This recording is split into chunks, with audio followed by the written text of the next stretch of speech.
Item 10A from the Community Development Director. Is there a staff presentation? Yes, thank you. Good evening, Mayor, Council members. Michelle Ramirez, Community Development Director. The City of Torrance is committed to minimizing noise impacts on the city's residential neighborhoods from aircrafts operating at and from the Torrance Airport by implementing a noise abatement program. The Community Development Department has a duty and authority to enforce the provisions of Division 5 and Sections 46.8.8 and 46.8.9 of the Torrance Municipal Code pertaining to noise and training at the Torrance Airport, including noise violations, prohibited operations, and curfew violations. The initial goal of the noise abatement program is to obtain voluntary compliance through the issuance of notices of violations, as well as through noise tests conducted by the pilots and city staff. If voluntary compliance cannot be achieved, the city will move to enforce its noise abatement rules and regulations, which involve hearings and ultimately the possibility of a pilot and/or aircraft being denied airport usage as a result. In July 2024, the city's hearing board was reactivated to deal with violators of the noise abatement program. The hearing board consisted of 7 city employees who were appointed by the city manager. However, it should be noted that only 3 city employees are needed to constitute a quorum of the hearing board per the Torrance Municipal Code. Unfortunately, the reactivation of the hearing board was short-lived, as it was clear that the process of serving violation notices as outlined in the Torrance Municipal Code was not feasible. Per the Torrance Municipal Code, these notices would need to be personally served by the city or through a process server, which could prove to be challenging at times, as it was found that some pilots were not located in Torrance or even California. The city does have the alternative of processing any violations by issuing a written notice to appear in court. However, as the city does have an established hearing process that includes appeal procedures, this would not be recommended by staff. In summary, the amended ordinance would clarify the process of serving violation notices to the operator, owner, or pilot of any aircraft found in violation of the city's airport ordinance, as well as to the hearing process for receiving such violations. The proposed amendments would allow the notice to appear letter to be delivered by first-class mail at least 25 calendar days before the scheduled hearing.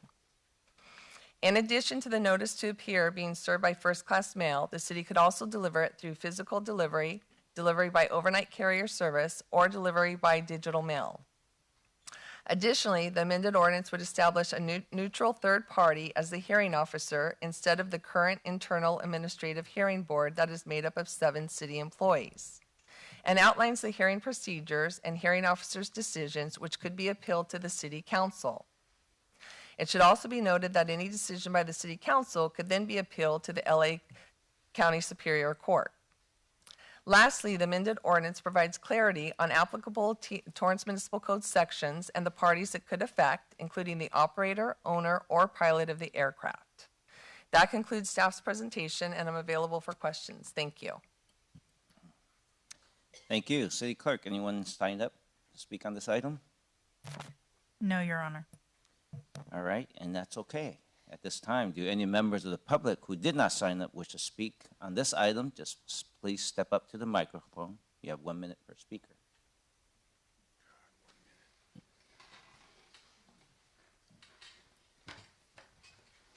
Go ahead, sir. So good evening, members of the council, Mr. Mayor, city staff, members of the audience. I'm here to talk about this particular proposed ordinance. As detailed by plaintiffs in ongoing litigation, multiple provisions of Division 5 of the Torrance Municipal Code are illegal and invalid. Limitations on aircraft taking off and their use of airport runways involve air safety, which is preempted by the federal government. So the point is that the original ordinance is still in the midst of litigation. Is it not inappropriate and premature to vote on this latest ordinance? I urge you to postpone the vote on this latest ordinance until the lawsuit is settled. Thank you for listening.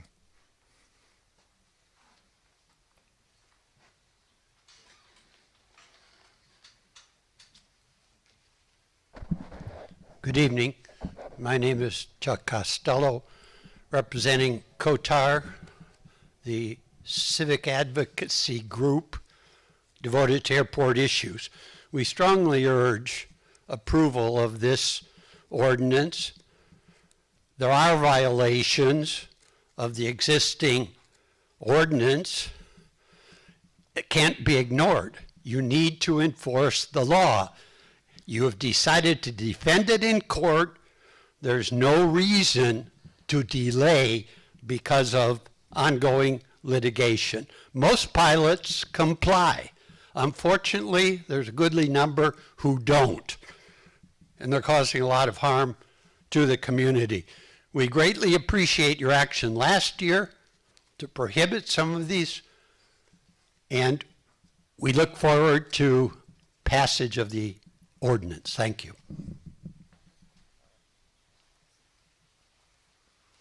My name is Richard Root. I'm a longtime Torrance resident and also one of the founders of COTAR.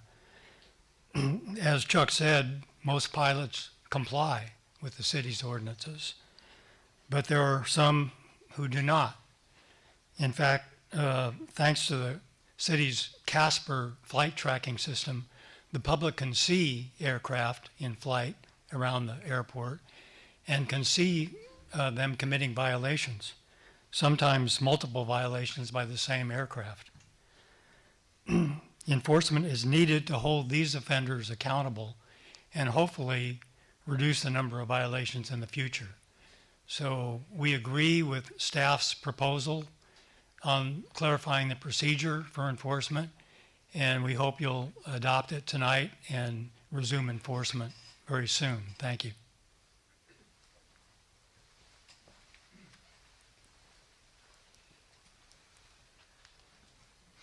Yes, my name is Tom, and I certainly support this proposal. It's been a long time coming, working out the bumps in the road, and I think now is the time to adopt it. Thank you.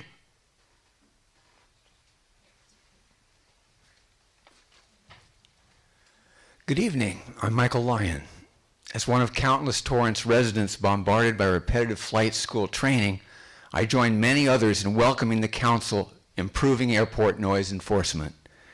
An important lesson I learned over years and years as a teacher: when you consistently enforce the rules you establish, ultimately, everyone benefits. Contrast that with the current arrangement: flight training seemingly unrestrained and often relentless. There's an obvious touch and go or curfew violation. You email noise abatement about it, include a screenshot, but receive crickets in response. A few days later, you write again. Did you receive my email? Again, nothing. Each time I've reached out over the last year and a half, I've never once received a word of acknowledgement. Please prioritize efficient and effective enforcement. Thank you.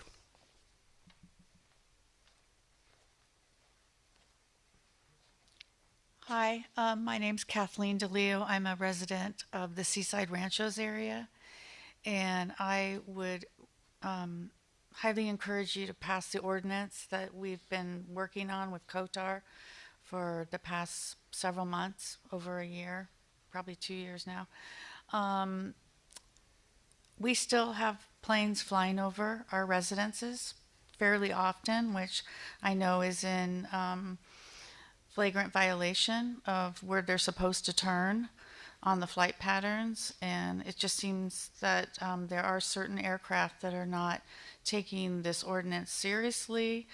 I think people have mentioned that the majority of the pilots are, very accommodating, and they understand that they're trying to work in the community, with the community, so they're not, violating these ordinances, but there are people that are still violating them, and we hope that you go ahead and pass.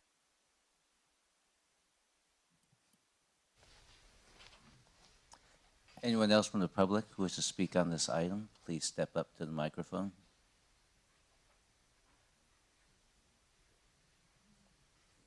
Okay. Just to clarify, I want to check with the community development director. I thought I heard a comment that COTAR has been working with your department on this particular one, or municipal code. Mayor, council members, I have no clue what she's talking about. Okay. Just want to make sure. I thought I heard it. That's what I thought I heard. Okay. I think she's just working with COTAR on something. They're not working with the city. Okay. All right. Anyone else wish to speak on this item? Okay. If not, any members of the council wish to speak on this item, have questions, comments to the city staff? Councilwoman Kalani. Thank you, Mayor. I just want to thank everyone that's been involved in working so hard to keep the community balanced with regards to the airport, which I believe is a gem within our city, and I want to see it thrive.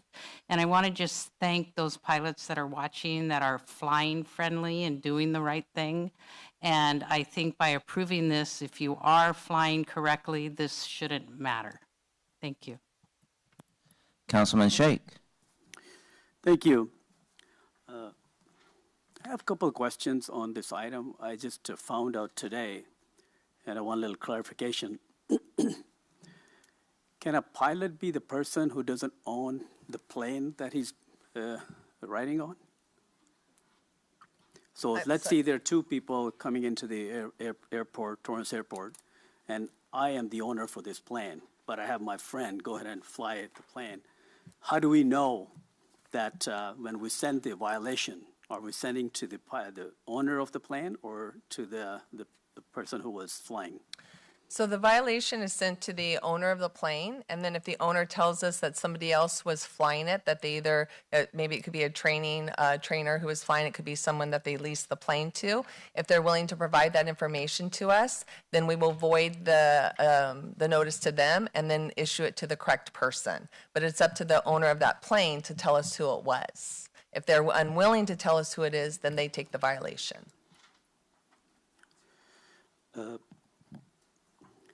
Maybe not exactly what we're talking about today, but just I wanted to get more clarification on this. So the person who is flying the plane, do we even know he has a license, he or she has a license, and they can just fly away? Whether they have a license is not something we're verifying. We're verifying who the owner of the plane is. And then it's up to the owner to tell us if they were the pilot or if they were not the pilot, so we can go, so we know who gets the citation. Okay, so at the moment we don't have, I know I'm diverting a little bit, but I just wanted to, the couple of questions were asked to me before this meeting, so I just want to get some clarification question.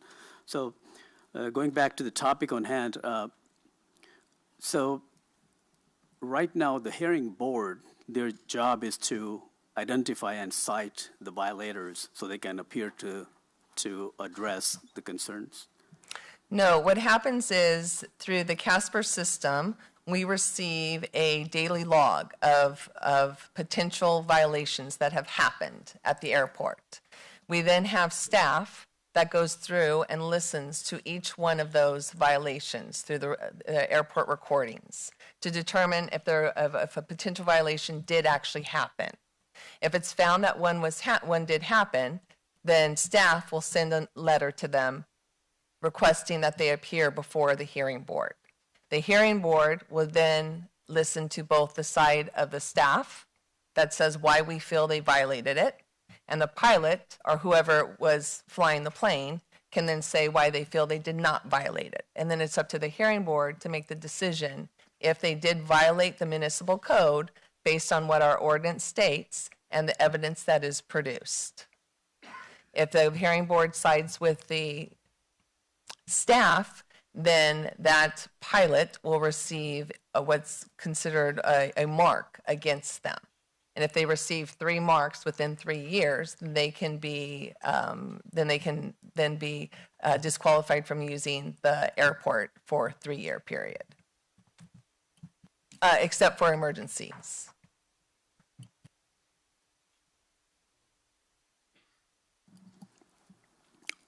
So let's see if I am out of town and I'm giving my card key to somebody who can go ahead and fly the plane. He goes in, have some violations.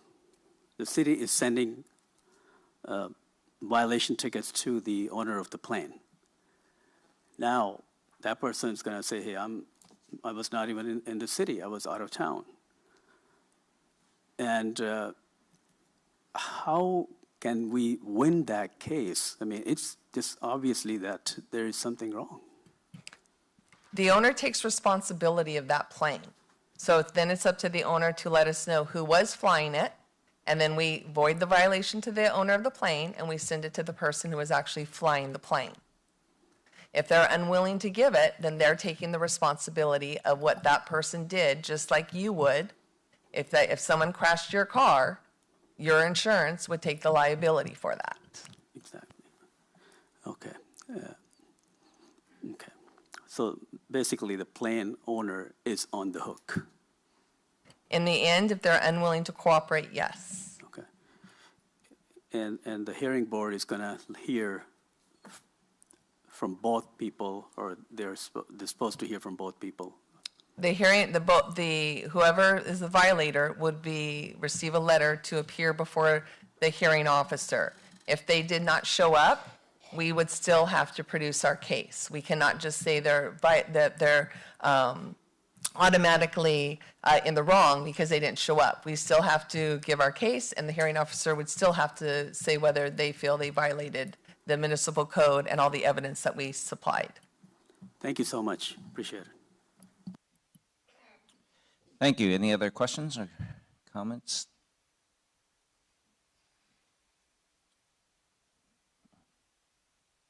All right. If we don't have any, City Clerk, may I have a number and title, please? Yes, Your Honor. This is ordinance number 3962, an ordinance of the City Council of the City of Torrance, California, amending Article 7, Enforcement of Chapter 1, Division 5 of the Torrance Municipal Code.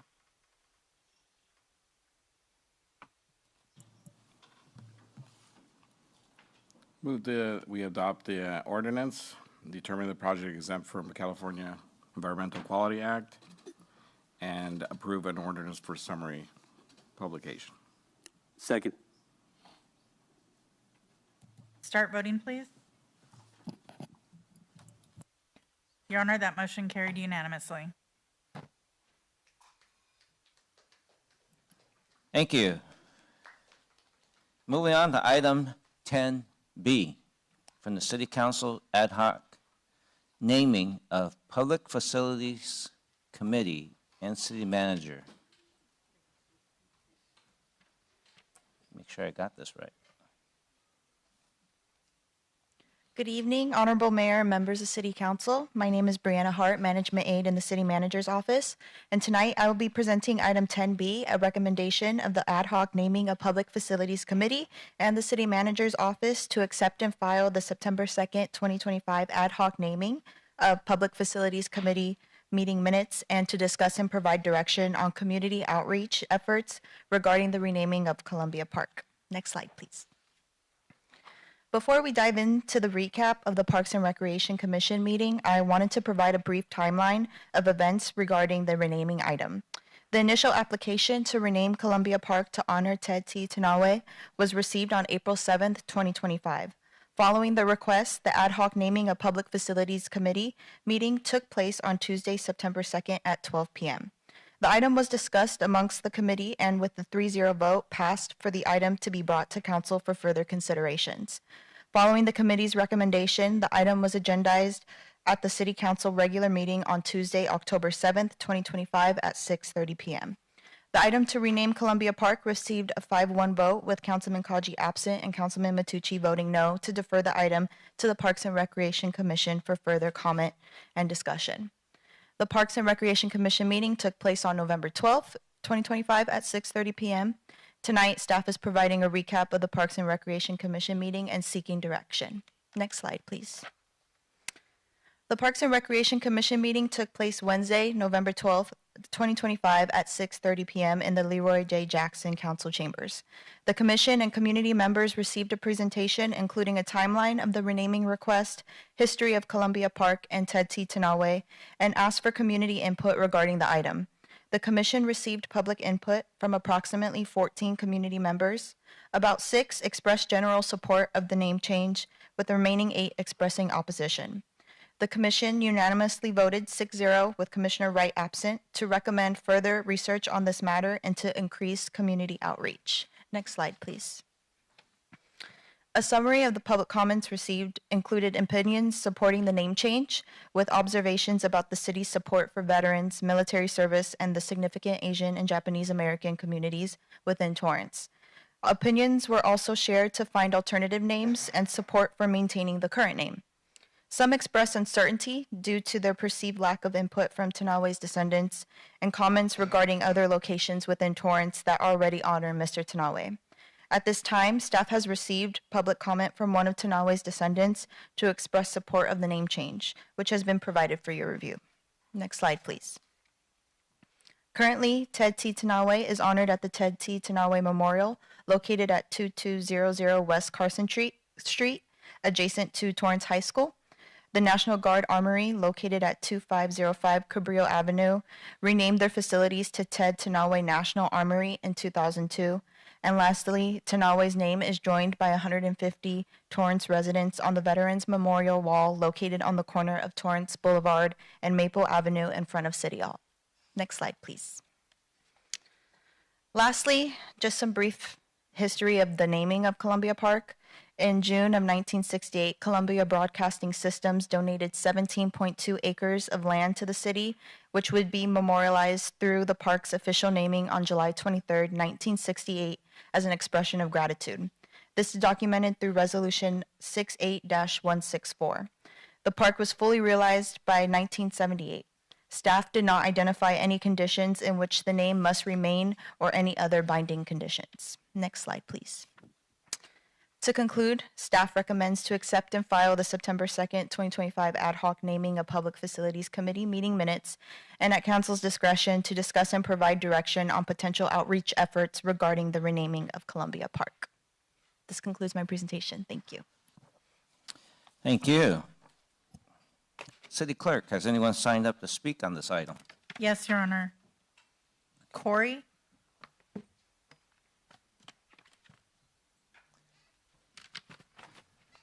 So each person, as you come to the microphone, get 1 minute. Thank you. Honorable Mayor, members, City Council. My name is Corey Shizaki. I'm a U.S. Army veteran who served during the Vietnam War. While I was a resident of Torrance, I returned today to express my strong support for renaming Columbia Park in honor of Technical Sergeant Ted T. Tanawe, our city's own Medal of Honor recipient. Ted Tanawe was an American-born son of Torrance, a young man whose family was forcibly removed and incarcerated during World War II. Yet he answered the call to serve a country with dignity, honor, and courage. His heroism with the 442nd Regimental Combat Team, the most highly decorated military unit for its size and length of service in U.S. history, reflects the highest ideals of loyalty, sacrifice, and patriotism. As a veteran who grew up here, I understand the weight of service. Ted Tanawe's sacrifice goes even deeper. Thank you, sir. Robert?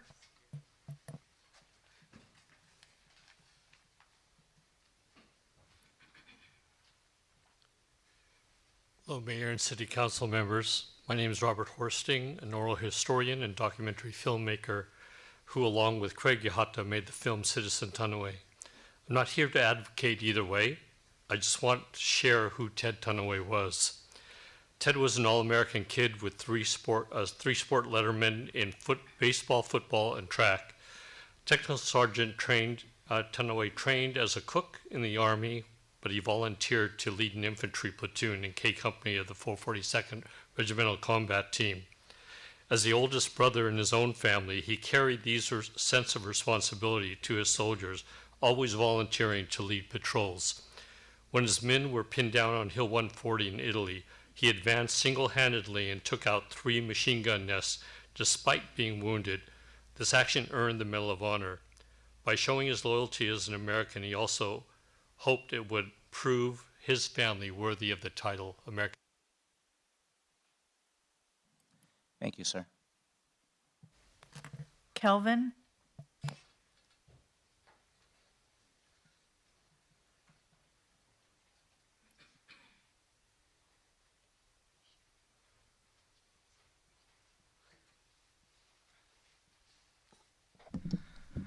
Good evening. My name is Kelvin Higa. I was raised in Torrance, graduated North Torrance High School, went to El Camino College. I'm an Army veteran. I am also a retired police officer in the South Bay. I urge you to vote for Ted Tanoe, the naming of the park. Since 1960s, or 1860, there have only been 2,500 Medal of Honor recipients, and he is one of them, and he comes from our city. I think he was only 24 years old when he passed away, when he was killed, but I think it'd be an honor for our city to have a park named after him. Thank you. City Clerk, would you maybe just give the names of the next three so they can queue themselves There's up? only two more on the list, Oh, okay. Your Honor. Linda and Les.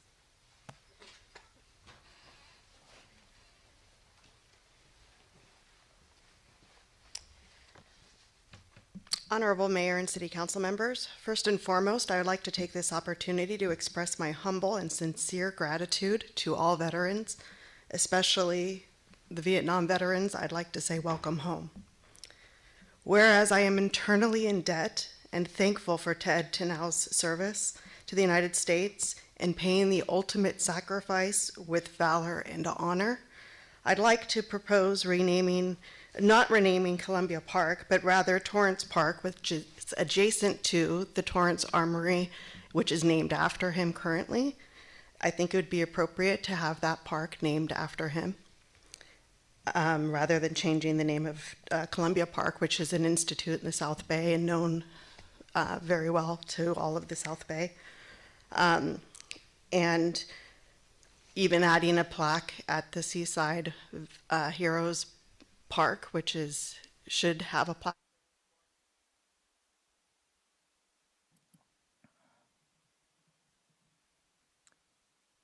Who's the next person? Les is the last one on the Les? list, Your Honor.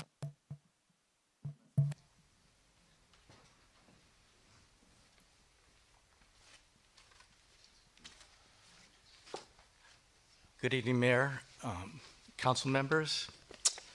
Technical Sergeant Ted Tanoe's posthumous medal, the Congressional Medal of Honor, is the United States' highest military decoration for conspicuous gallantry and bravery at the risk of life above and beyond the call of duty in action against an enemy force.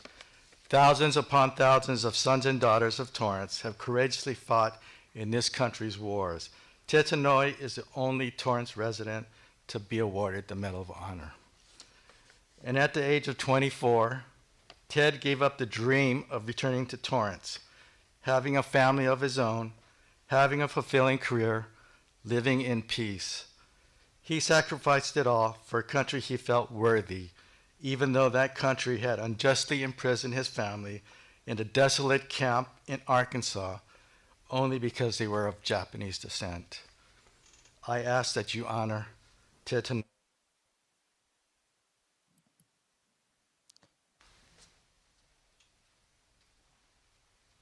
Thank you, sir. Yeah, for those who want to speak, you can just queue up.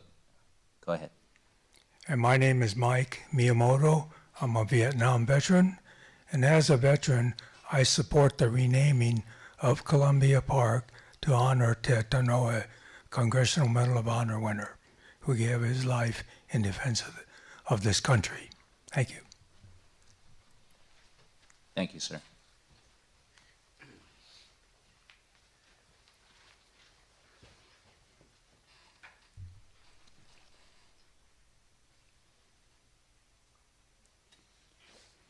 Good evening, Mayor and City Council members. I'm Steve Moriyama, a Vietnam veteran and retired accountant.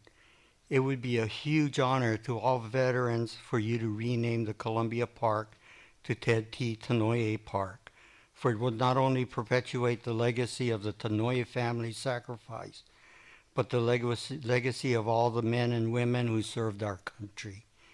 As you contemplate the renaming of the park, please take into consideration all of the future generations of young people who will be impacted by the name of Ted Tanoe, and that he gave his life in service of his country, and that he was awarded the Medal of Honor. Thank you.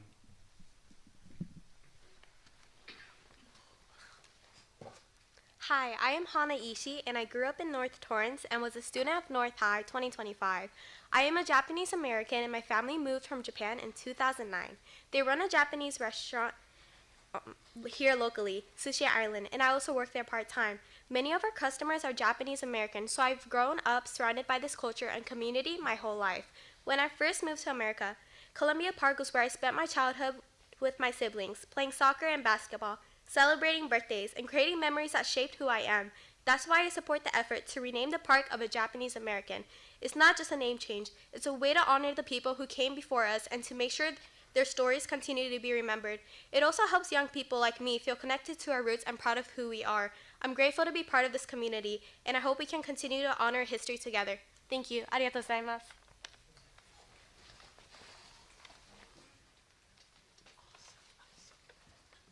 Good evening. I've been a homeowner in Torrance for 52 years and raised 2 daughters here, and I'm grateful that we made the decision to make Torrance our home and to send our kids to the public schools. In addressing the issue of renaming Columbia Park, I feel it would be a tremendous honor to have the park named after the only Medal of Honor recipient from Torrance, Ted T. Tanoe. In World War II, my father, along with his 4 brothers, served in the 442 and the Military Intelligence Service, and a 19-year-old uncle was sadly killed in France. He was also named Ted Fujioka, and also served in 442. They were proud Americans. All veterans who so gallantly served in our armed forces deserve our undying gratitude and continuing respect. Naming Columbia Park after Ted would be a well-deserved.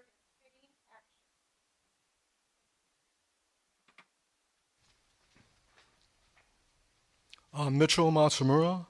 I'm the local Japanese American Citizens League chapter president, the Greater Los Angeles JACL. JCL is the oldest and largest Asian American civil rights organization in the nation. 75 chapters, 9,000 members in all 50 states. I support the renaming of Columbia Park to Ted Tanoe Park. Ted Tanoe is the only Torrance resident to be honored with the Congressional Medal of Honor. The Medal of Honor is the United States' highest military award for valor. Let's take out the fact that Ted Tanoe is Japanese out of the equation. Ted Tanoe gave his life for our freedom and the freedom of the entire world. World War II was the deadliest conflict in world history, causing the death of 70 to 85 million people, more than half of whom were civilians. Millions died in genocides, including the Holocaust, and by massacre, starvation, and disease. Columbia Park is the location of the World War II camp wall. And will have 120,000 Japanese Americans named those. Your time is up, sir. Thank you.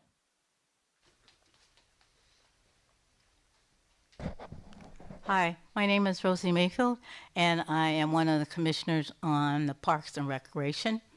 And I came here to talk about this renaming.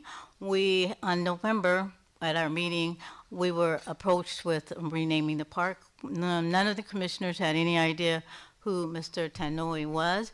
We didn't know anything about the outreach to the community. We didn't know why we were asked to rename the park and if other names were being considered for this or anything. So we felt, in all honesty, we could not do a service to Torrance if we decided to just arbitrarily say, yes, we wanted information and we wanted to make sure this was something that we could stand for wholeheartedly. And maybe there were other things that we could do if we don't rename Columbia Park, that other people, other organizations, or just keep the name the same.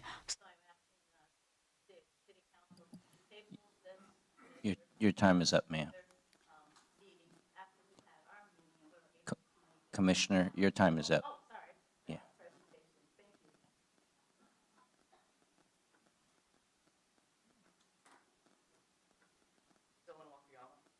Dylan Wakayama, lifelong resident and West High graduate, and also a commissioner of Torrance. Ted Tanoe is the only Torrance resident to have ever received the Congressional Medal of Honor, as you have heard. He died for his country. His sacrifice is emblematic not just of this city, but the 442nd Regimental Combat Team and every single veteran that this city has ever produced. When you go to other parts of the world, when you go to Rome, Paris, Tokyo, you feel the weight of history around you. Now, Torrance may not be 2,000 years old, but it is over 100 years old. And we should tell our story in the same way that so many other cities do. Ted Tanaway is part of that story. He's part of Torrance's history. And I strongly believe that we should inspire the next generation to think intergenerationally, sacrificially. And the way we do that is by connecting past and future. I urge you to rename this park in honor of the most decorated veteran this city has yielded. Your Honor, I would just like to add to the last speaker that although he's a commissioner, he's speaking as a resident and not as a commissioner. Understand. And that really goes for anyone who's here as commissioner, unless you've been specifically authorized to speak on behalf of your commission, you're speaking in your capacity as a private citizen. Thank you. Go ahead, sir. Hi, my name is John Tanaway, living in Torrance. My wife and I get asked often if we're related to Ted Tanaway. While I don't know if we're related, it is an honor to share the Tanaway last name. My grandfather was born in Torrance many years ago. My father is a Vietnam War vet from the U.S. Army. My family lives in Torrance. My kids attend Torrance schools. Just want to say the more I learn about Ted Tanaway, I think the more appropriate it is to name a park after him for all he's done for the country. Thank you.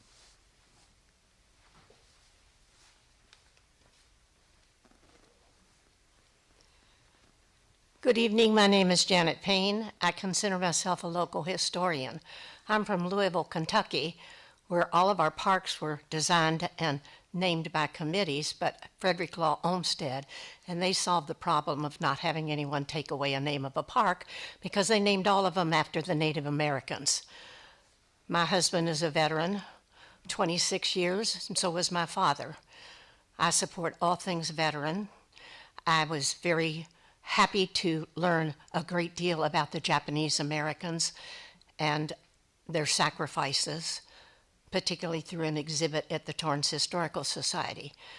I'm opposed to taking away the historic name of the park. We wouldn't have that park if it wasn't for Columbia Broadcasting. There is a way to honor the veterans and Ted Tanaway, and that would be to think about a plaza that would be associated with the walls. Keep part of the name.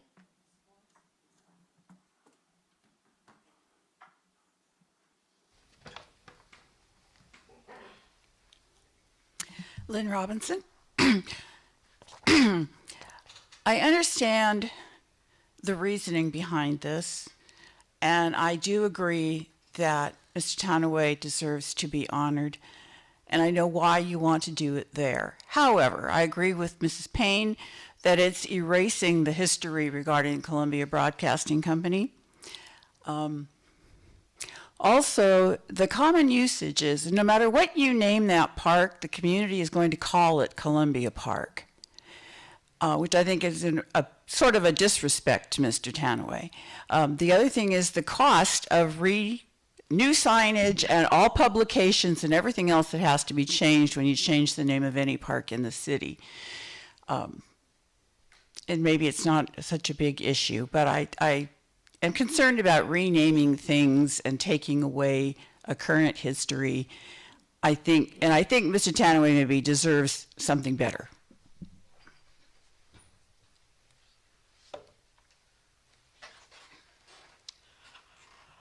I'd like to remind you there's already 3 memorials built to Ted Tanaway, and he has been honored and honored and honored. My question is, why isn't the Japanese American family that owned that land prior to World War II and had it confiscated, why were they not considered for the naming of the park after them? They're the ones that tilled it and took care of it. Or the Native California tribe that settled there and brought that area to civilization.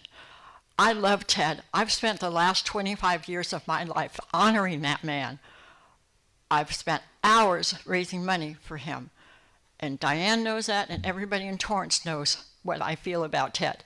But I think that the family that owned that property or the Native California tribe should have been considered, because they're the ones that made that property what it was, that it was so valuable that the United States government took it away and did not give it back to that family. So that's my 2 cents. Anyone else in the public who wishes to speak on this item, would you please step up to the microphone?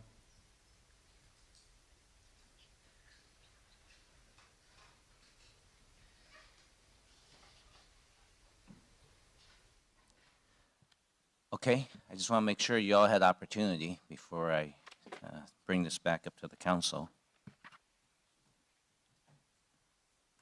All right. Looks like Councilman Kaji, you're up. Thank you, Your Honor. And I want to thank everyone who's here tonight, everyone who has responded online, also with letters to the City Council. I believe that since this came before the City Council on October 7th, and with their vote moving this item to the Parks and Recreation Commission, there's been almost 2 additional months of public input and time for residents in the city of Torrance to study this matter. I do want to first acknowledge the Tanoe family. Diane Tanoe is here tonight. And I want to start by reading a letter, excuse me, which she submitted to the City Council in advance of this meeting. So let me read this letter first.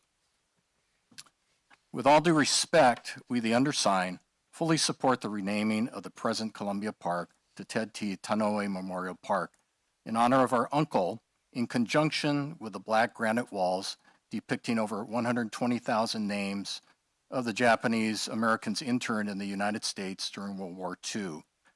Recalling around the time of the upgrade to the Medal of Honor for our uncle, a co-worker formerly in the U.S. Navy told me, quote, "To receive the Medal of Honor, one must be willing to give up their life or die trying," unquote, reflecting the level of extraordinary sacrifice befitting the country's highest Medal of Valor recipient. Also in a conversation with retired General Eric Shinseki, he said that besides saving lives, our uncle demonstrated with the action between the German soldiers and his own men, quote, "There must be fighting power from both sides," unquote. Our uncle's act of valor to secure a strategic objective, initially by leading, then solely executing, impressively on his 3rd day on the front lines, showed his commitment and determination to fulfill his mission. Just as salmon instinctively return to their point of origin to give life to the next generation, the call to safeguard the future, even at great personal cost, is among the most powerful forces that shape our collective history. As the sole recipient from the City of Torrance to receive the Congressional Medal of Honor, it is both appropriate and long overdue that the entirety of Torrance, not only Old Torrance, be afforded the opportunity to recognize and honor Technical Sergeant Ted T. Tanoe. Our family history in the city of Torrance spans more than 120 years, with our paternal grandfather arriving here in 1903.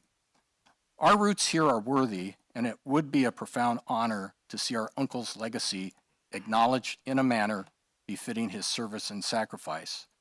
Thank you for your time, consideration, and thoughtful attention to this important matter. As Cousin Tracy had said in response to supporting the Columbia Park's name change to honor our uncle, sure, why not? I'm sure if I called Louis Zamperini, he'd ask the same, or he'd respond the same way. What do you think? He might just tell me, sure, why not? We remain sincerely Diane Tanoe, Tracy Tanoe, and David Tanoe. I think it's also appropriate for me to provide, in addition to this timeline, how this matter came forward.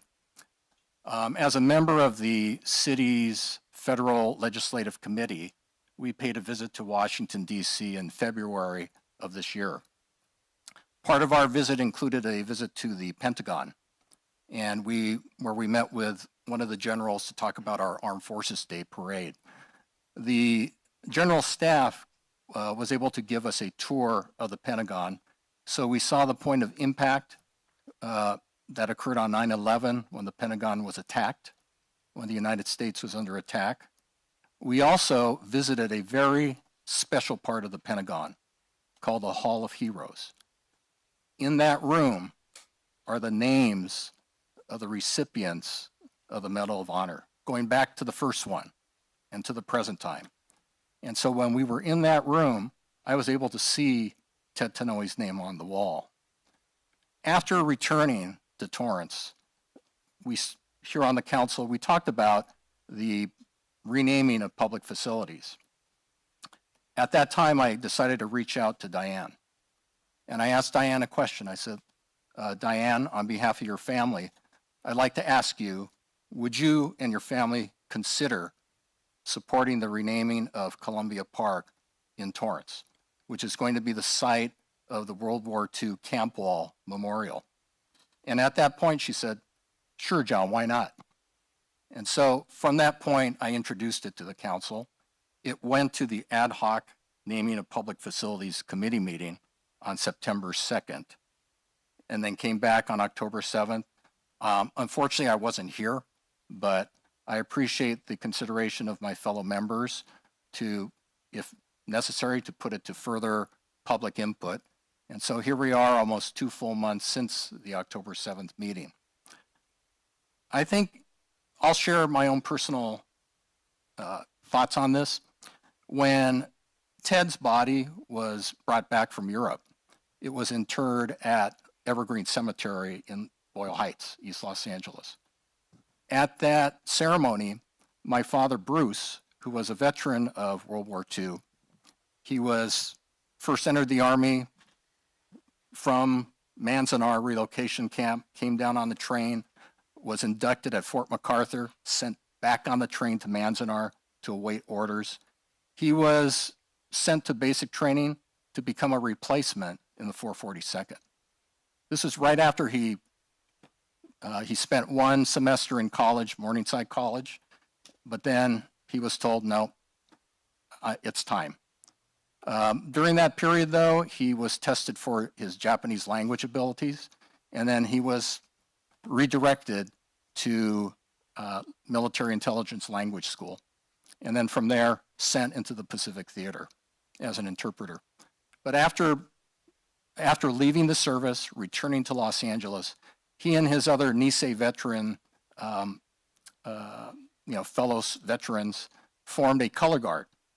And my father, having played the trumpet in high school and in a dance band, he was asked to play the trumpet or the bugle at the ceremony to inter these Nisei veterans killed in action in Europe. And so my family's first connection with the Tanoe family goes back to that date. Since that time, working with the veterans, not just Japanese American veterans, but veterans in general, sitting down with them, hearing their stories from the European theater, from the Pacific theater, coming from all different parts of the country, from New York City, from the Midwest, from the South, all different backgrounds. I love spending time with the veterans, and it's important that we capture their histories. And especially now, as I'm looking at the difficulties that our military has in recruiting volunteers. When I think about the view of this country towards our veterans, remembering those killed in action, those wounded in action, those missing in action, and their families, it's been a huge sacrifice that our country has paid over the years. To me, it's extremely important that we as a city, that we as a people, that we continue to remember and uphold the values that unite us as Americans. That causes someone like Ted, 3 days at the front line, to lead attacks on the enemy to protect his fellow soldiers, but also for everyone else who has served here from the city of Torrance. People, individuals killed in action, men and women, those who have come back wounded, but also the emotional and mental scars that it takes on each veteran. I believe this is a Torrance story. This is who we are as a people. We're not just honoring one man, we're honoring all those who have served. And that's why, in addition, thinking about the World War II camp ball, which will be going up, for myself, when I share with school children and I tell them, you know what, I have to raise my hand and say, my dad was in prison. And they look at me and they go, wow, he must have been a bad boy. And I said, not only my dad, my mom was in federal prison. My grandparents on both sides were all placed in a federal prison. Do you know why? Because they looked like the enemy. I don't want to see that occur ever again in this country. To be an American means that we share values. In God we trust. We pledge allegiance to the flag.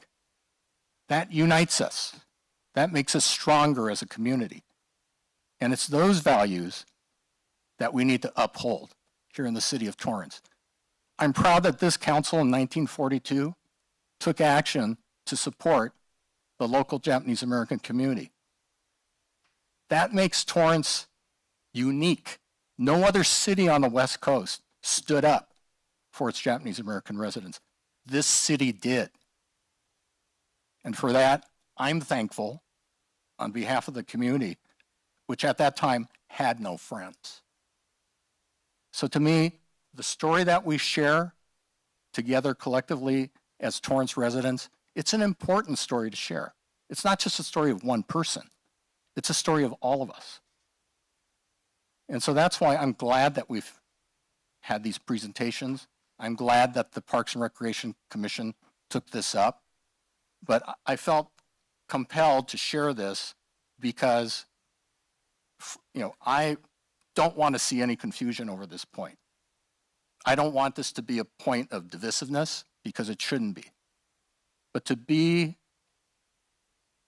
a member of the city of Torrance and to have one of our own designated as a recipient of the Congressional Medal of Honor places that individual in a special category in the Hall of Heroes.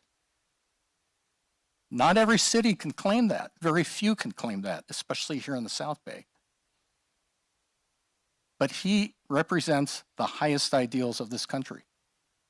And that's why, going back, following our visit to Washington, D.C., I decided to put his name forth. There's no quota on heroism. There should be no limitation on who we remember and why, and what that person represents to all of us. And so for that reason, I'm glad that the council waited for me to return from my various trips so that this could be placed on the agenda. And as a result, I for one, want to make the motion to accept the ad hoc committee's report to rename the park and move it forward. Thank you. Thank you. Do any other members of the council have any comments to make or questions? Councilman Gerson. I have a question for staff. Please let me know for the October 7th City Council meeting, when was the agenda posted? It usually is posted 5 days prior to the actual committee or council meeting. So 5 days before October 7th would have been October 3rd, if I'm correct. October 2nd. City Clerk, does that sound accurate to you, October 2nd? Councilmember Autumn, City Manager, since it was October 5th meeting, we post in advance, at least more than the 5 days. We closed the agenda the prior Monday or Tuesday. So that would have been end of September. I'm looking for September 29th or so. So the agenda for the October 7th meeting was posted September 29th. Is that our verified date? We're checking just about that time. So. Please do.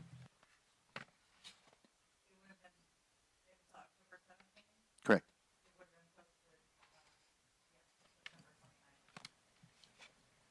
That's confirmed, Councilman.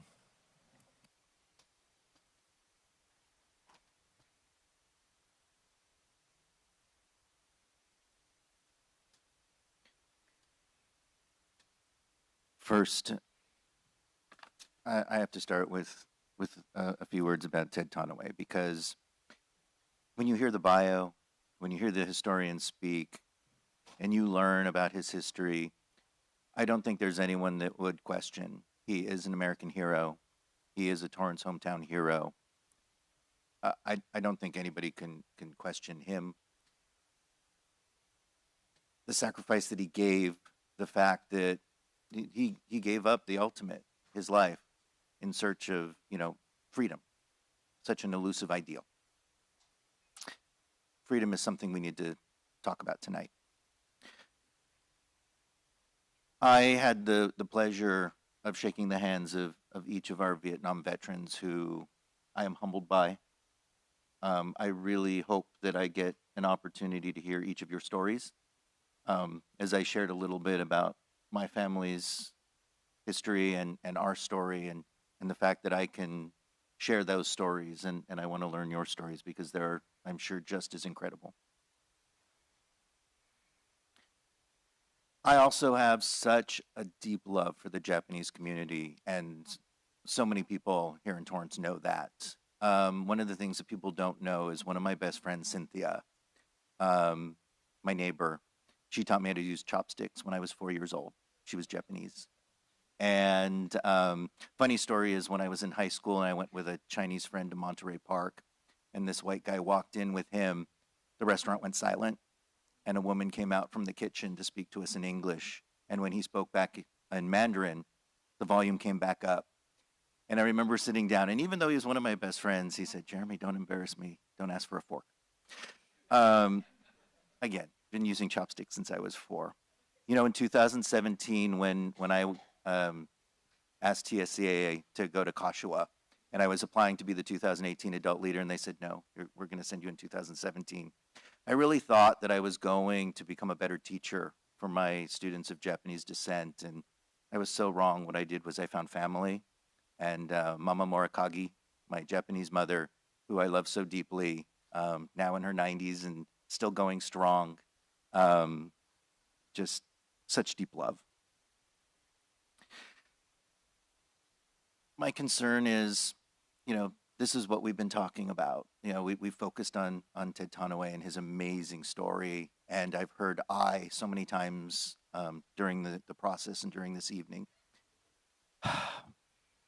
When we discussed the camp wall and added the additional funding, that backstop funding of $5 million, I was the 7th member of this council to speak.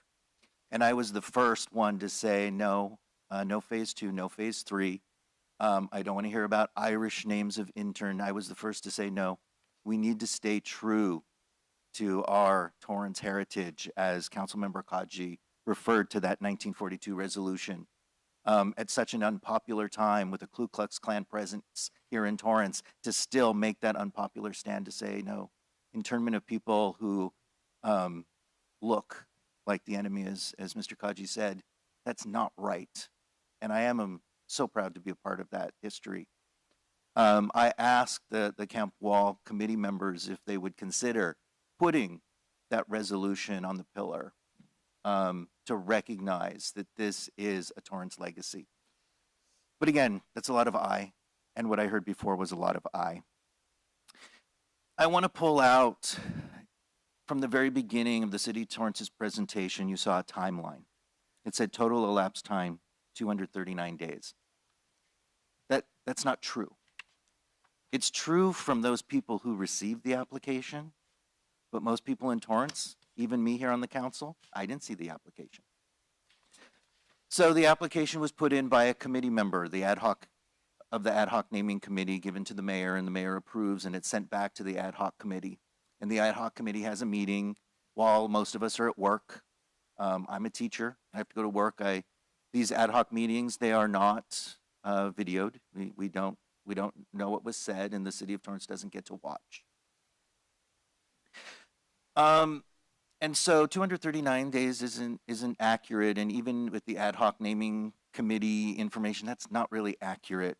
And so now if the city agenda was posted on September 29th, I estimate that the people of Torrance have had 64 days to get to hear about this, to get to know the bio of Ted Tanaway, to get to decide if they care enough to be a part of the conversation, and those who do care to come and speak out.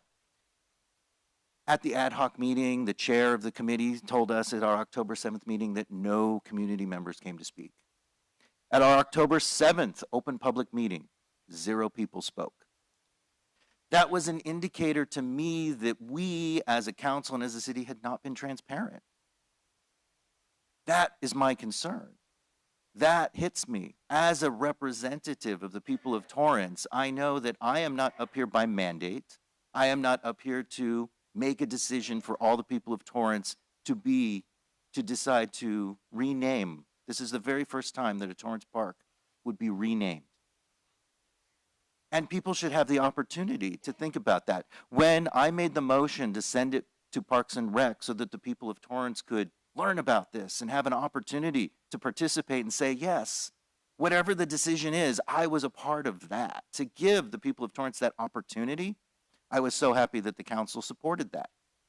And so the commission meeting happened and I attended. And as you heard tonight, 14 people spoke. In a city of 143,000, 14 people had spoke. That's a very small number. And as I listened to each of the commissioners, what I heard is, I need more time. These people who we have asked to be experts in parks and recreation and to meet with the community, they asked for more time. 3 of them spoke that. And as staff reported, that's what they asked for. They wanted more time to wrap their head around it, to be able to make a decision, to get involved with it, and be a part of the process. This is such an important thing for Torrance. So here we are tonight at our second meeting where people have spoken, and we had 15 new voices and 3 repeat. So again, we have not really given the people of Torrance an opportunity. And as a good jurist, I mean, you kind of know where my heart is because I told you from the beginning, but I am not going to reveal whether I am for or against it because that's not my job. My job is to make sure that this body is transparent, to make sure that the people of Torrance get a chance to have a say in something. This is important. This is something, as I explained to another commissioner, that this is one of those times where after you change the name of the park, some people who even agree with it will be like, wait, why didn't I know? Why wasn't I a part of it? We need to give people a chance to digest, to learn about Ted Tanaway, to come up and just be a part of the process. So I don't want to rush. And I want to do honor. This was shared with me. Please forgive me with my California accent, but I was told Isogaba Maware. And I was told that means to go fast, I need to slow down. To make sure that I don't make mistakes by rushing. And that this is truly kind of an ancient wisdom. And that the journey is more important than the destination. And as a public representative, I would like to send this back to honor what our commission said, to send it back to the Parks and Rec Commission to figure out more engagement with the people of Torrance, especially those who live in North Torrance, those who use it, and to let them digest, be a part of the process so that we can actually make this decision as a community and not just as a city council. Whether it's right or wrong, it doesn't matter. What matters is that we include our community in such a big decision. So that's where I stand. Thank you. Thank you. Councilman Matucci. Thank you, Mayor. This is our fourth public meeting, and I say public because the doors are open, it's publicized. This is our second council meeting. I respectfully say that I think is as transparent as I've ever seen any decision ever being made. There's no backroom deals going on. We're here. The public is, some in for it, some against it. But to say that we have to bounce it back, I'd rather just take a vote. It's either yes or no, and that's it, and go and move forward. We have decisions on $500+ million budgets to where 3 people speak, and one of them was who. So some people are just busy with their lives. Maybe they just don't really care what we name the park. You guys care, we care, and some of the people at home care, but we can't force people to care. This is our fourth public meeting, for God's sake. Just vote yes or no and call it a night. I'm voting yes because I think it's a great idea. Medal of Honor is not just anybody just gets it. There's a limited number of people that have gotten this, and only one person in Torrance. I think it's a well-deserved recognition of just a short life, but a tremendous life that needs to be remembered forever. And I think it's part of the foundation of our city. This family is part of the foundation of our city, and I think it's a tremendous idea. And if we send it back, for God's sake, people are going to start thinking we're nuts up here if we send it back to another public meeting. This is the fourth meeting. Vote yes or no, and that's it. If it doesn't go through, it doesn't go through. But at least it's enough. My God, how many more meetings? This is why people hate government, is we overcomplicate things. There was a suggestion. Let's take a vote. Thank you. Thank you. Councilwoman Lewis. Thank you. I was just going to ask procedurally, can we take these 2 items as 2 separate ones? Can we do a vote on the accept and file and then a secondary vote? I actually do agree with Councilmember Matucci. We have had this out in the public for a while. We've put it out on social media. I think the city has done a tremendous job in getting it out there to be able to elicit family support. And I can also see that we're right in the middle of the community for, and we have some that are neutral and we have some that are against. I think something that I had heard and entertained and actually really enjoyed learning more about is his history, and he is very well deserving of any honor that's bestowed upon him, actually. I do also think that the family that farmed that land and owned that land before it was turned over to Columbia also should be honored in the history behind that. But mainly I want to focus back on the camp wall, which is going to be the centerpiece of that area. It's going to be one of the centerpieces of Torrance. And I think that we need to do everything that we possibly can to showcase that. And the idea of creating a Tannoy Plaza to honor that with if we've got to spend a little more money on saying what the history and what the story is, then that would be fabulous. I can envision having celebrations there. Wait until the Cherry Blossom Festival there, and with the wall built and with a beautiful plaza set up and the renovations of the park. I think it's going to be a glorious thing, and I really would be supportive of creating a just gorgeous, stunning plaza that will be able to showcase the wall, will be able to showcase the park improvements, and honor him in the way that he deserves to be honored. I think that renaming a complete a park would add to that expense with the city, and I would rather take that expense and dedicate it toward creating a plaza that shares the history and puts the focus on the memorial and is deserving of his honor. So that would be my two requests tonight, is to take these items separately and maybe consider the plaza that will be the centerpiece of the area. Thank you. Councilman Kaji. Thank you, Your Honor. I made a motion, and I believe it has a second, so I would like to call the question, please.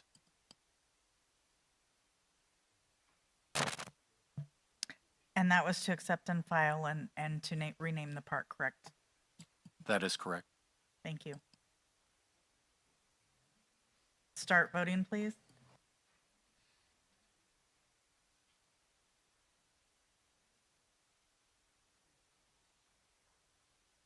Your Honor, that motion fails with council members Gerson, Lonnie Lewis, and Shake voting no. Would like to Maybe clarify my vote, please. Councilwoman Kalani. Well, I'll defer to Councilmember Lewis. I don't think she was finished yet. I wasn't. I was going to ask for a substitute motion.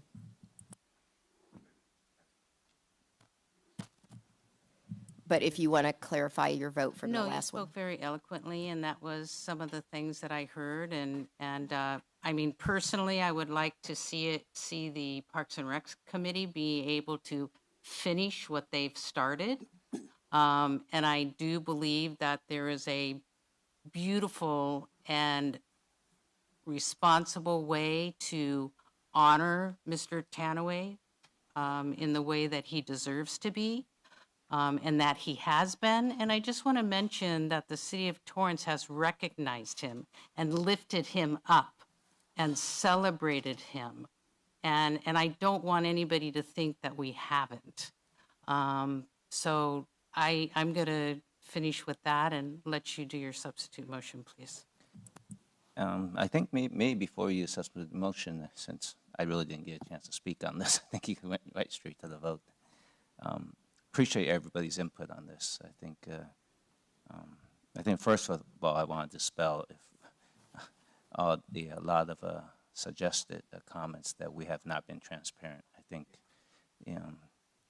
we've been transparent on every item we bring up to the city council, not just this item, every item. So, as a matter of fact, this one we have done even more public outreach, and I know we've done a lot of public outreach on many items in the city, and we know there are some who says, they don't get the information from email. Some says, I don't get it from social media. Some says, I don't get it in the mail. And when we send the hard copy mail, they say, you're wasting money. No one reads hard copy. We've actually done a lot of outreach, and we've been very transparent. So I just make sure I want to dispel any thoughts that we have not been transparent. And I was very honored to vote with the renaming. I think it fits well with the entire camp wall, World War II camp wall being there. I think the plaza is something we could do phase 2. I think the renaming cost is actually very minimal. As a matter of fact, we could change the sign on the park when we do the Columbia Park with all the other upgrades. I think our community service director already has plans going, and then I think as changes goes on in our city, the naming continues to change. Some people still call Torrance Airport, but that did not stop us from changing it to Zamperini Field either. I think it was the right time. It was a right. Very fitting with the also where we have the Cherry Blossom Festival every year. I think it would have been a good renaming. The timing was actually good, so I was disappointed that we did not move that forward. So I just want to share my position on that. I think Councilman Sheikh, did you want to make some remarks before the substitute motion? Thank you. I think this should not be a controversial. I think, without a doubt, without any hesitation, Mr. Ted Conaway gave his life for that, and we all honored. We owe him. This freedom is because of the heroes like Ted Conaway.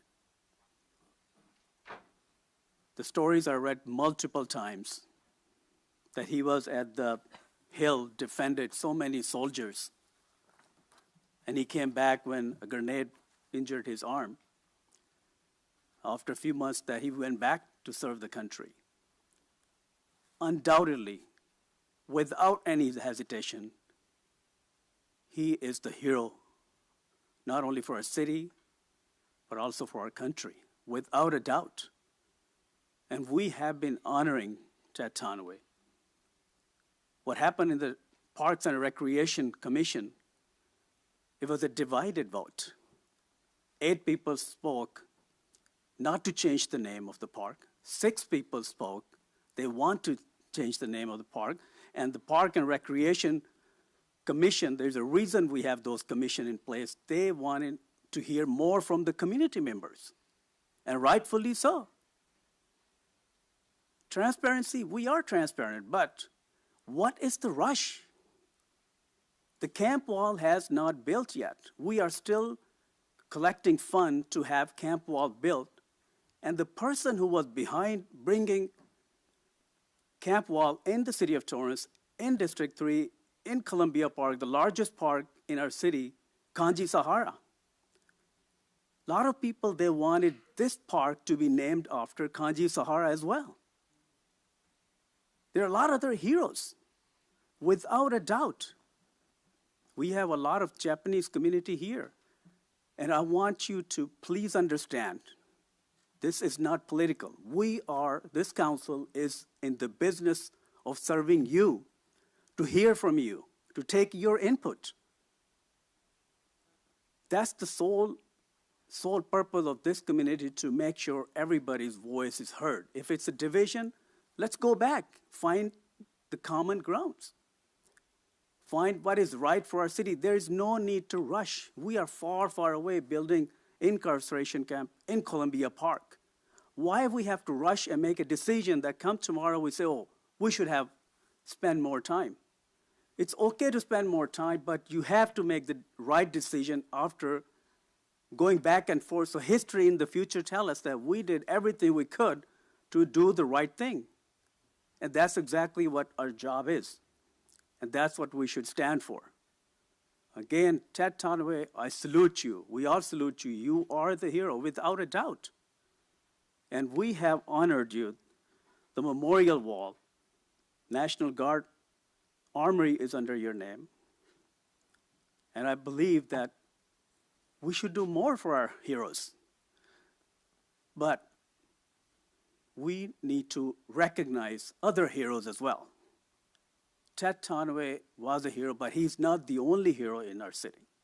There are a lot of other heroes, and we need to recognize and hear from our community what is the right thing to do. That is my job. Reach out to me, tell me, convince us, why should we name for that person and not the other? You are the bosses. You have to tell us what you expect from us. And saying that it's enough, I don't think it is enough. And I firmly believe that we are rushing. There is no need to rush. We haven't even had the groundbreaking for incarceration 11 walls. We have time. But come tomorrow, we will tell you that the decision this body made, you should be proud of, every single one. And thank you again for giving the opportunity, and I believe we will make the right decision when the right time is. Thank you. Okay, I've spoken. Councilman Gerson, you have a motion. I do. May I ask staff a question first? Mr. Tamarian, Seaside Heroes Park was the last park that we named, yes? That is correct, Councilman. How long was the process to select the name for Seaside Heroes Park? This was a very long time ago, but I would say about a year or so. Okay, and that was the naming of a new park. Correct. This is the renaming of a park that already exists. So this is the first time. So that took 6 months. At least. Yeah. We can verify. And we're just a few days over 2 months on this. So I feel comfortable with this motion. I would like to first make a motion that we accept and file this report. And secondly, that we honor the request of the Parks and Rec Commission to send it back to them until such time that they have a recommendation to return to us so that we can continue. Second. Hold on, I'm just capturing all that.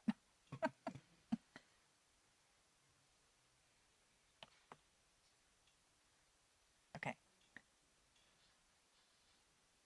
Start voting, please.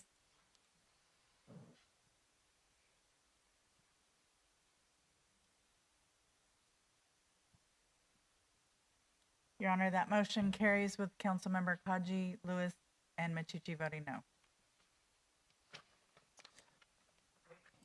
So I think it will go back to the Park and Rec Commission, and it will come back to us. Yes, Mayor. Mayor. Sorry. Okay. Mayor, before we went to Councilmember Gerson, I had requested to speak. I was offering an alternative motion before, just as a point of procedure.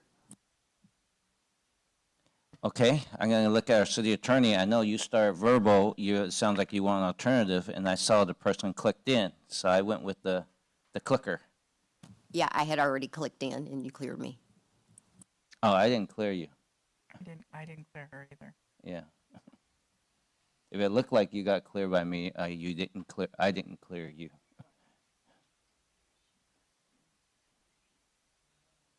I didn't do either. Any suggestion, Assistant City Well, I Attorney? mean, if she could make a substitute, you can go back if you want. I mean, as the chair of the council, you can decide. If there wasn't a motion technically on the floor. She asked, but she didn't make a substitute motion, so it's up to you. And then you can go back if you so choose, and she can make a motion and see if you have a second. It's up to you. So what happens to this motion then? I think this one already carried, though. That's up to you as the chair of the council. Your Honor, Danny Santana, City Manager's Office. Just for clarification from the City Attorney's Office, would it be if the mayor and the council were to entertain another motion, would it be a motion to reconsider their prior action with a substitute motion? They can do that, yes. Okay, thank you. Thank you. Doesn't there have to be a motion on the floor before there can be a substitute motion? You'd be reconsidering the last motion Okay. that was just made. I If think I anybody got it. Reopen it. Okay.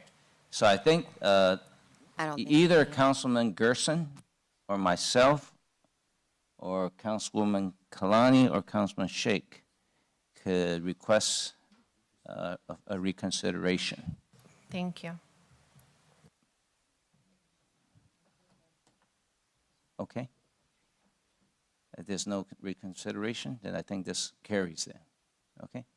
Thank you, Honor. All right. And I think it at least gives this, this item another chance to come back to us. I mean, that's really, I thought that's good.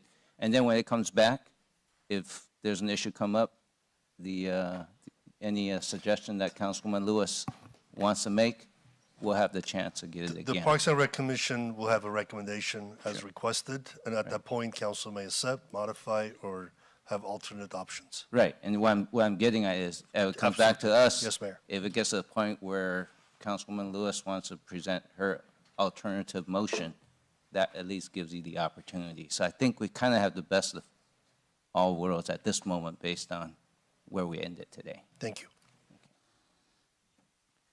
All right, let's go on to item 10C. I believe, is it 10C? Item 10C, from the Armed Forces Day Special Standing Committee. City Manager, from the City Manager and Chief of Police, but I believe Councilman Matucci will start us off. Yes, oh, is it working? Yeah. Thank you, Mayor. Good evening. On July 1st, 2025, the Armed Forces Day Special Standing Committee met to discuss the planning and direction of the 2026 Armed Forces Day Parade and celebration. As part of the discussion, the committee reviewed the extensive coordination required for the 2025 event, noted ongoing challenges related to securing military participation, and acknowledged the rising financial and staffing demands associated with hosting the celebration each year. The committee directed staff to return to the City Council with options to continue the event in a more efficient and sustainable manner while preserving the long-standing traditions that make Armed Forces Day meaningful to our community. This evening, staff will present item 10C, a recommendation of the Armed Forces Day Special Standing Committee that the City Council both accept and file the July 1st, 2025 committee meeting minutes and provide direction on preferred planning options for the 2026 Armed Forces Day Parade and celebration. Staff will present the item and representatives from the coordinating departments will be available for questions. Staff, do we have a presentation? Thank you, Chair Matucci. Good evening, Honorable Mayor and members of the City Council. Jin Chen, City Manager's Office. 2025 marked the city's 63rd annual Armed Forces Day Parade and celebration. And for more than 6 decades, the City of Torrance has proudly hosted the longest-running Department of Defense sanctioned parade in the country. And each year, thousands of residents and visitors line Torrance Boulevard to enjoy the parade, visit the military exhibits, and participate in the 5K hosted by the Torrance Area Chamber of Commerce. As we begin planning for 2026, we have an opportunity to ensure this cherished tradition continues to thrive in a meaningful and sustainable way. Next slide, please. As Chair Matucci mentioned, the Armed Forces Day Special Standing Committee met on July 1st to receive an after-action report on the 2025 Armed Forces Day Parade and celebration and discuss potential modifications to the format, duration, and venue in preparation for 2026. Next slide, please. Staff utilized the platform Placer AI to gather analytics on crowd behavior, visitation trends, and overall event attendance. And based on this data, we found that in 2025, approximately 7,600 spectators attended in this year's parade. Nearly 93 total zip codes were represented, with 20% from the 90503 area, followed by 13% from 90505, and then 12% from 90501.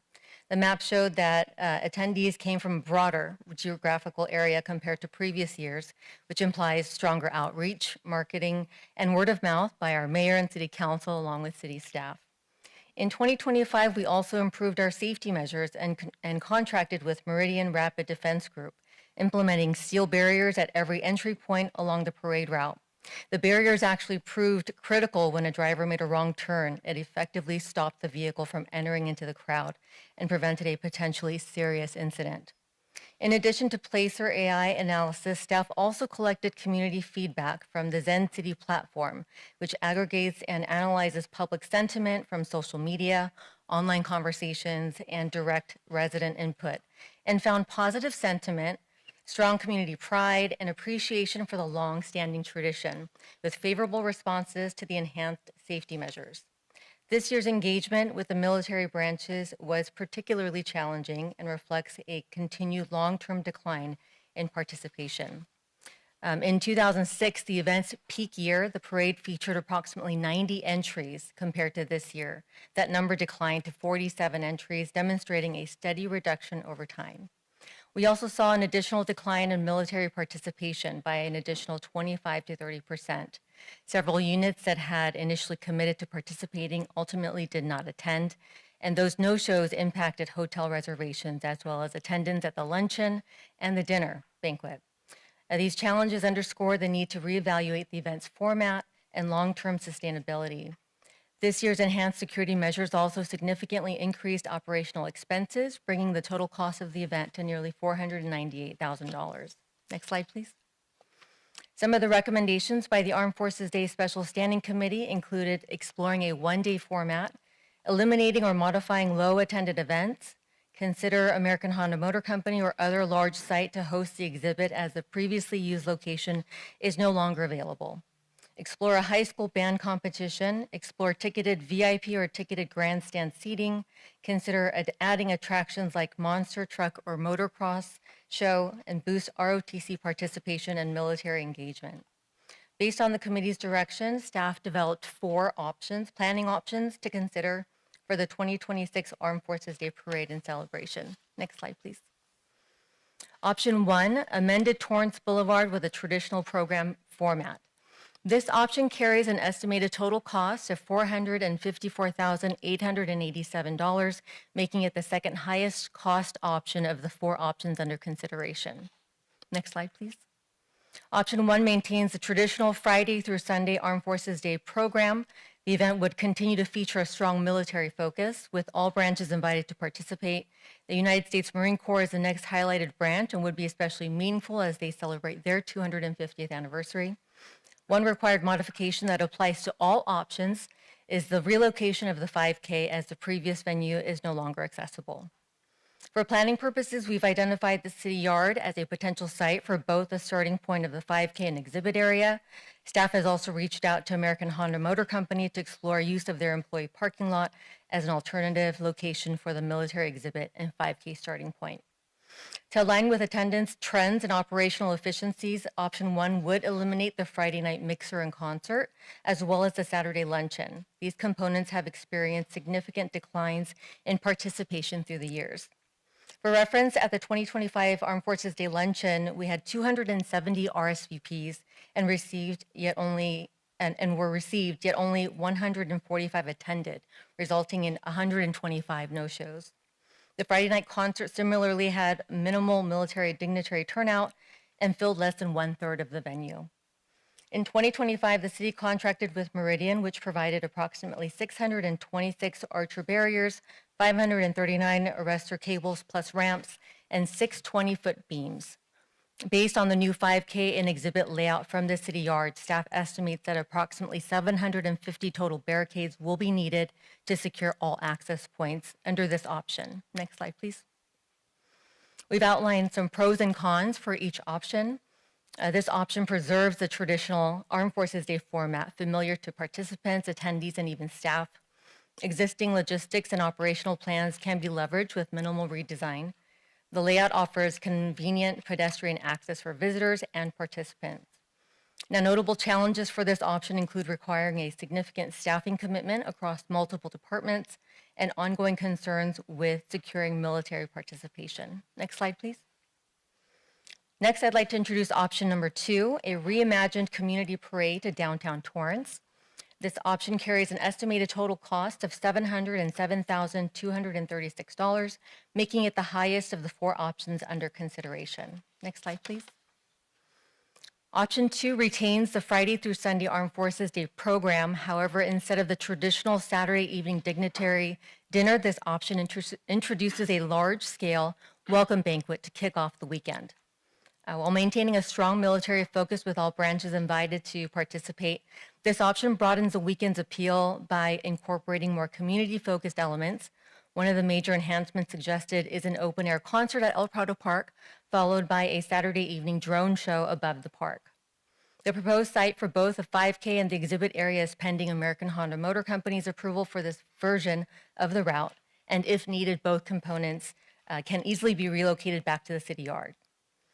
The parade concept for this option would begin at City Hall, proceed eastbound along Torrance Boulevard to Sartori Avenue, and conclude at the new Welcome Arch in downtown Torrance.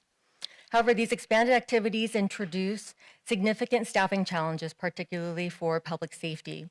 The combination of the 5K, parade, exhibit footprint, evening concert, and drone show would require split shifts from law enforcement personnel, as well as requiring neighboring agency and public safety staffing support.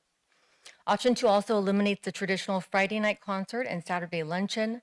A key goal of this option is to encourage parade attendees to naturally transition into downtown Torrance to shop, dine, strengthen local economic activity. Based on the proposed 5K and exhibit layout, staff estimates that approximately 1,297 barricades would be needed to secure all access points, including residential areas, businesses, and public streets, making this the most infrastructure heavy of the 4 options. Next slide, please. We've also outlined pros and cons for option 2. This option would provide a strong activation for downtown Torrance, offers easy pedestrian access for attendees, incorporates an evening concert in the park, adds an exciting drone show, and strong potential to boost local economic spending in the downtown business district. Some of the challenges include requiring the highest staffing commitment of all 4 options, and this option would generate significant traffic impacts across the city. It holds the highest cost estimate of all options, and there are concerns for potential challenges with securing adequate military participation. Next slide, please. Next, I'd like to introduce option 3, a one-day community parade on Sky Park Drive. Option 3 carries an estimated total cost of $233,801, making it the second lowest in cost among the 4 options under consideration. Next slide, please. Option 3 streamlines the program into a single-day event on Saturday. The parade route and 5K would follow a format similar to the city's Turkey Trot, utilizing Sky Park Drive and the surrounding area. An aircraft and vehicle display would be located nearby, either adjacent to the Torrance Airport or within the airport grounds itself. Due to limited pedestrian access in the area, Torrance Transit would provide park and ride services to support easier access. While this option significantly reduces the overall footprint and duration, it still preserves key elements of tradition by inviting all military branches to participate. In addition, the event would emphasize community involvement, inviting local organizations to participate, including veterans organizations, local military members featured in the Hometown Hero Banner program, ROTC groups, youth service organizations, nonprofits, and school marching bands would also be invited. A consideration for option 3 is its impact to businesses located along Sky Park Drive, as the event would not land on a holiday like the Turkey Trot. Outreach would be necessary to collaborate with affected businesses and minimize disruption caused by road closures. With the reduced footprint, staff estimates that approximately 468 barricades will be needed to secure all access points, making this the second lowest in cost. Next slide, please. We've outlined pros and cons for option 3. This has the smallest operational footprint, less staffing impact, streamlined and efficient. Some of the challenges include less community access by foot, non-traditional parade format, and shifting military focus to community-oriented event. Next slide, please. Lastly, I'd like to introduce option 4, the modified all-inclusive event relocated to Torrance Airport. Option 4 carries an estimated total cost of $191,252, making it the lowest cost option among all 4 under consideration. Next slide, please. Option 4 reimagines the full traditional Armed Forces Day program by relocating all activities to the Torrance Airport while maintaining the familiar Friday through Sunday format. The event would continue to highlight a strong military presence, with all branches invited to participate. Under this option, the 5K would take place entirely within the interior of the airport, offering a secure and contained route. The Torrance Airport also provides extensive space for military vehicle displays, community booths, and recruitment opportunities for police, fire, and military agencies. Businesses located on or near the airport property would also have the opportunity to showcase their services and engage with the community. The banquet could also be hosted inside an airport hangar potentially, or creating a unique setting, or moved back to the hotel for a more traditional format. The parade would take place along the airport runway, offering a distinctive and easily controlled environment. Because the site is fully secured, no barricades would be required, contributing significantly to the lower overall cost. This option would also eliminate the Friday night mixer and concert, as well as the Saturday luncheon. And due to the limited pedestrian access, Torrance Transit would also provide park and ride services to support easier access.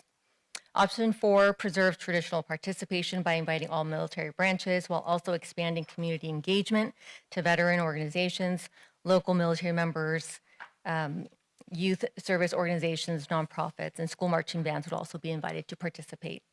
This option would require a full airport closure for the weekend and appropriate FAA notification. Next slide, please. The pros and cons for option 4 include one of the biggest pros is the completely controlled site. It maintains traditional elements in one location, reduces staffing, and no barricades would be necessary, and it has the least impact to public safety. Some of the challenges include needing to create a new and unique operational and logistics plan. It would be a different public experience, and there would be impacts to airport operations for the weekend. Next slide, please. This is a summary chart which provides a snapshot of the wage and non-wage costs associated with each option.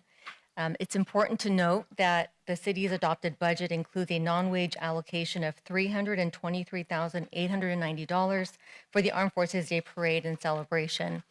All of the options, with the exception of option 2, the downtown Torrance model, fall within this allocated budget. Next slide, please. It is the recommendation of the Armed Forces Day Special Standing Committee that your honorable body, 1, accept and file the July 1st, 2025 Armed Forces Day Special Standing Committee meeting minutes, and 2, provide direction on preferred planning options for the 2026 celebration. Staff is available to answer any questions you may have. Thank you. All right, thank you. At this moment, City Clerk, has anyone signed up to speak? Your Honor, no one signed up prior to the starting of the meeting. Okay.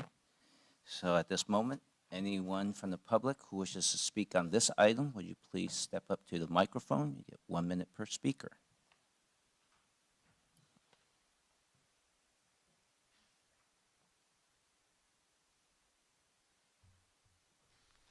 Hello, Mayor and Council.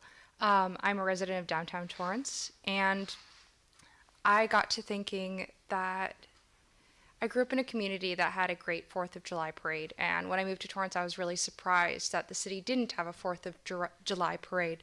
So it might be an interesting consideration to combine the Armed Forces Day Parade with a 4th of July event, or have 2 separate events, especially if the council decides to move forward with the airport option, having an option be more in control of the city rather than relying on partnering with branches of the armed forces, as well as, especially with the Torrance Police Officers Association having their Santa float going around, I realized that we could really have something interesting if we have all the community services departments and organizations throughout the city put together floats along the route that we currently use for the Armed Forces Day Parade, even if it were to go to downtown Torrance. Thank you.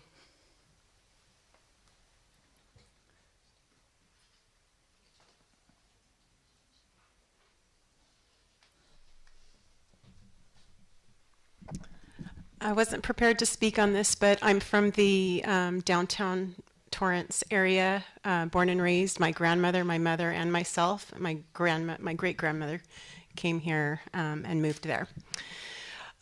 We love the parade. I know that everyone in the neighborhood loves walking there. It's a big part of our neighborhood. So were the fireworks, and they have moved that out of our hub there. So I don't know how much notice was given to the community there, but I think they'd want to know about this. And it's surprised me that I didn't know, because I pay attention usually to things like this. So I hope that it doesn't go away from Old Torrance, at least.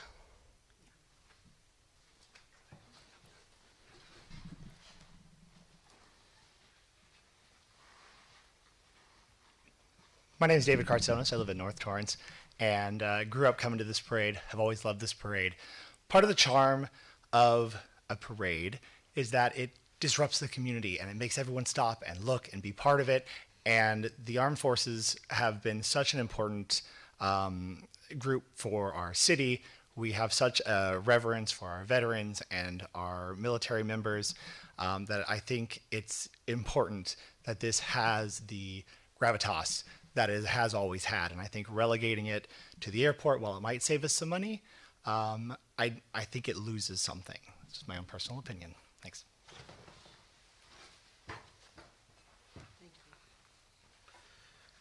Hi, Adam Schwartz. You know I love downtown Torrance. I would really love the idea to bring a bunch of people, a bunch of hungry bellies to downtown Torrance. At the same time, a lot of the residents and business owners that I know get really frustrated when roads close to us shut down, so there is a balance there. I do think that there's a decent amount of value in the fact that the option number 4, the airport option, is the cheapest and also the safest. I know that cars driving into the parade route is a very serious and very real problem with a very expensive fix. So I also think it would be kind of cool to bring the public to the airport to really show that part of our city off to our residents. And I think that it's a wide open canvas that could be a very interesting option for this. Thank you.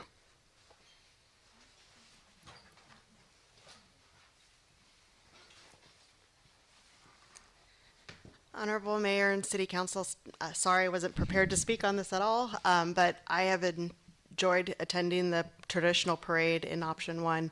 Would love it to stay the same. I've been doing it for over 30 years.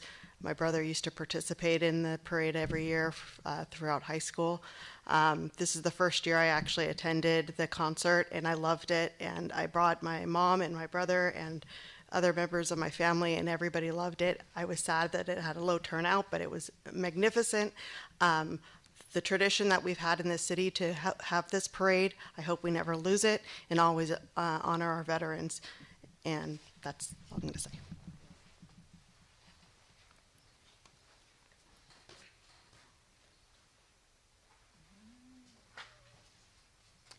Hello, Roseanne Villalobos. I too am a lifelong city person, and I've always attended the parade. My daughters have been in the parade. They've marched in the parade. My brother was on the front of the Season magazine when he was 8 years old, waving his flag and watching the big trucks go by. My mom and dad and my brother are Marines. My mom is still an active Marine. I know the city's not going to get rid of this parade. I think the airport is a lovely idea of keeping it all together. And whatever you do, just don't get rid of it, because it's an awesome way to honor all of our veterans and all our current members. That's all.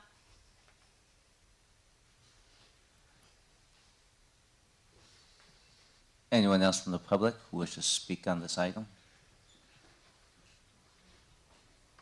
I don't see any, so I'm going to come to the council. Councilwoman Kalani. Thank you, Mayor, and thank you for everyone that did so much work on this item. And I'm looking forward to alternatives to just keep this very much alive in our city. I do have a question. I'm sorry I didn't ask this earlier, and I'm not sure who will answer it. Just to put it in comparison, I'm not saying that option 2 is my favorite, so don't misunderstand. But it's not an equal comparison, because option 2 has the drone show that the others don't, and it also has a concert that the others don't. Do we have a cost on that drone show and the concert so that at least we can compare a little better? I do, Councilwoman. It was $50,000 for the estimated 500 drones. The company that I had reached out to was recently selected by several other cities that put on a drone show in Southern California in this last year. So only 50,000? Yes. Okay. And is there any reason, because of its location, that we couldn't have a drone show or a concert at the airport to enhance what's happening at the airport a little bit? I'm sure we could look into it, but I have not asked about that. Okay, I didn't know with all of the potential planes.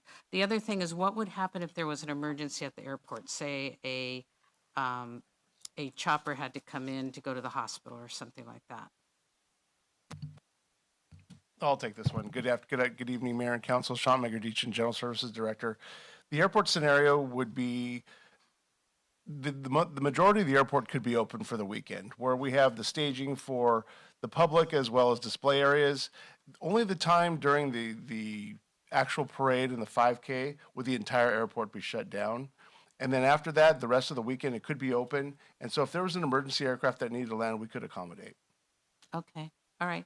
And although I would love for downtown to get an opportunity and use the arch and showcase the area, I'm excited for the benefits that the airport could have, not only for bringing people to the airport and the museum and the other just wonderful things about our airport, but also to give a little relief for all of the planning that our wonderful police department has to do to keep us all safe. So I would really love to support option 4. Thanks.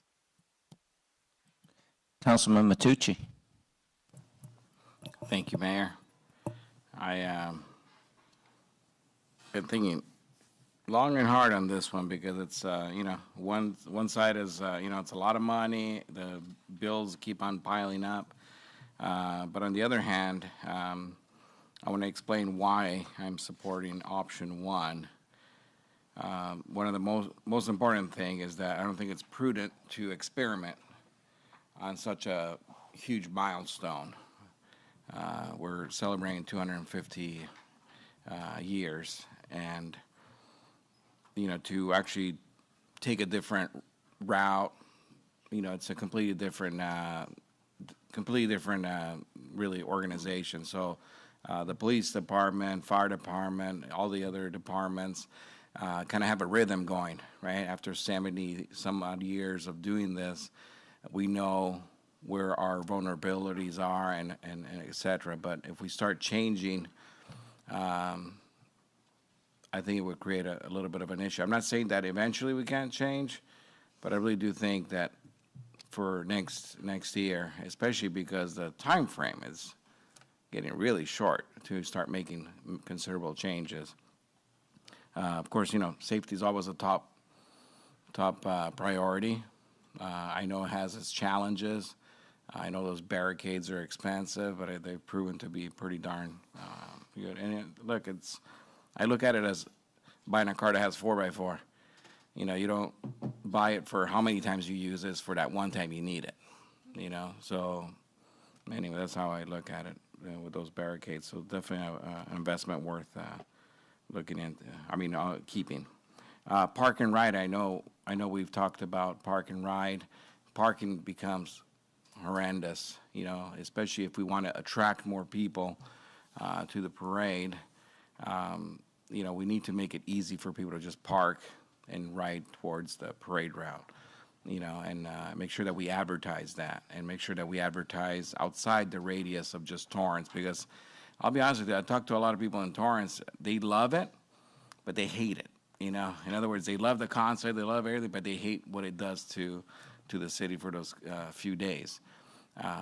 So it is difficult to get in and out, but we always say, if you're not coming to the parade, avoid the area, which is great advice. But I'd like to see more people come, people from the outside. Do people in Orange County know that we even have a parade? So our outreach should go out there, and our radius should be much larger. Attract people to Torrance, show what a great city we have, and what a great parade we have. So I'd like to suggest that we stay with what we know. Let's not experiment with a new route, at least not for next year. And if we are going to experiment with something new, let's hit it way ahead. I'm talking about like the day after the next parade. That's when we start planning on the new route, not just we're like 4 months away, 5 months away. It's not. I don't think it would be prudent to do that, go that route. So that's my thoughts on that. I do like the idea of the airport contained and everything, but I think it's going to require a lot more planning than what we think, because I know all the work is done by everybody else. We're just here to make a decision tonight, right? But I would stick to option 1, just for the sake of knowing what we know and how to do it. We've done it right many times before. Let's just continue down that route. Thank you. Councilman Kaji. Thank you, Your Honor, and thank you, staff, for the presentation. I had a question about one of the items on page 3, the decline in military participation. It seems like it's been a significant downward trend, and that's a big concern. And I know that for this next year, we're looking at honoring the Marine Corps. Any explanation as to why there's this decline in participation?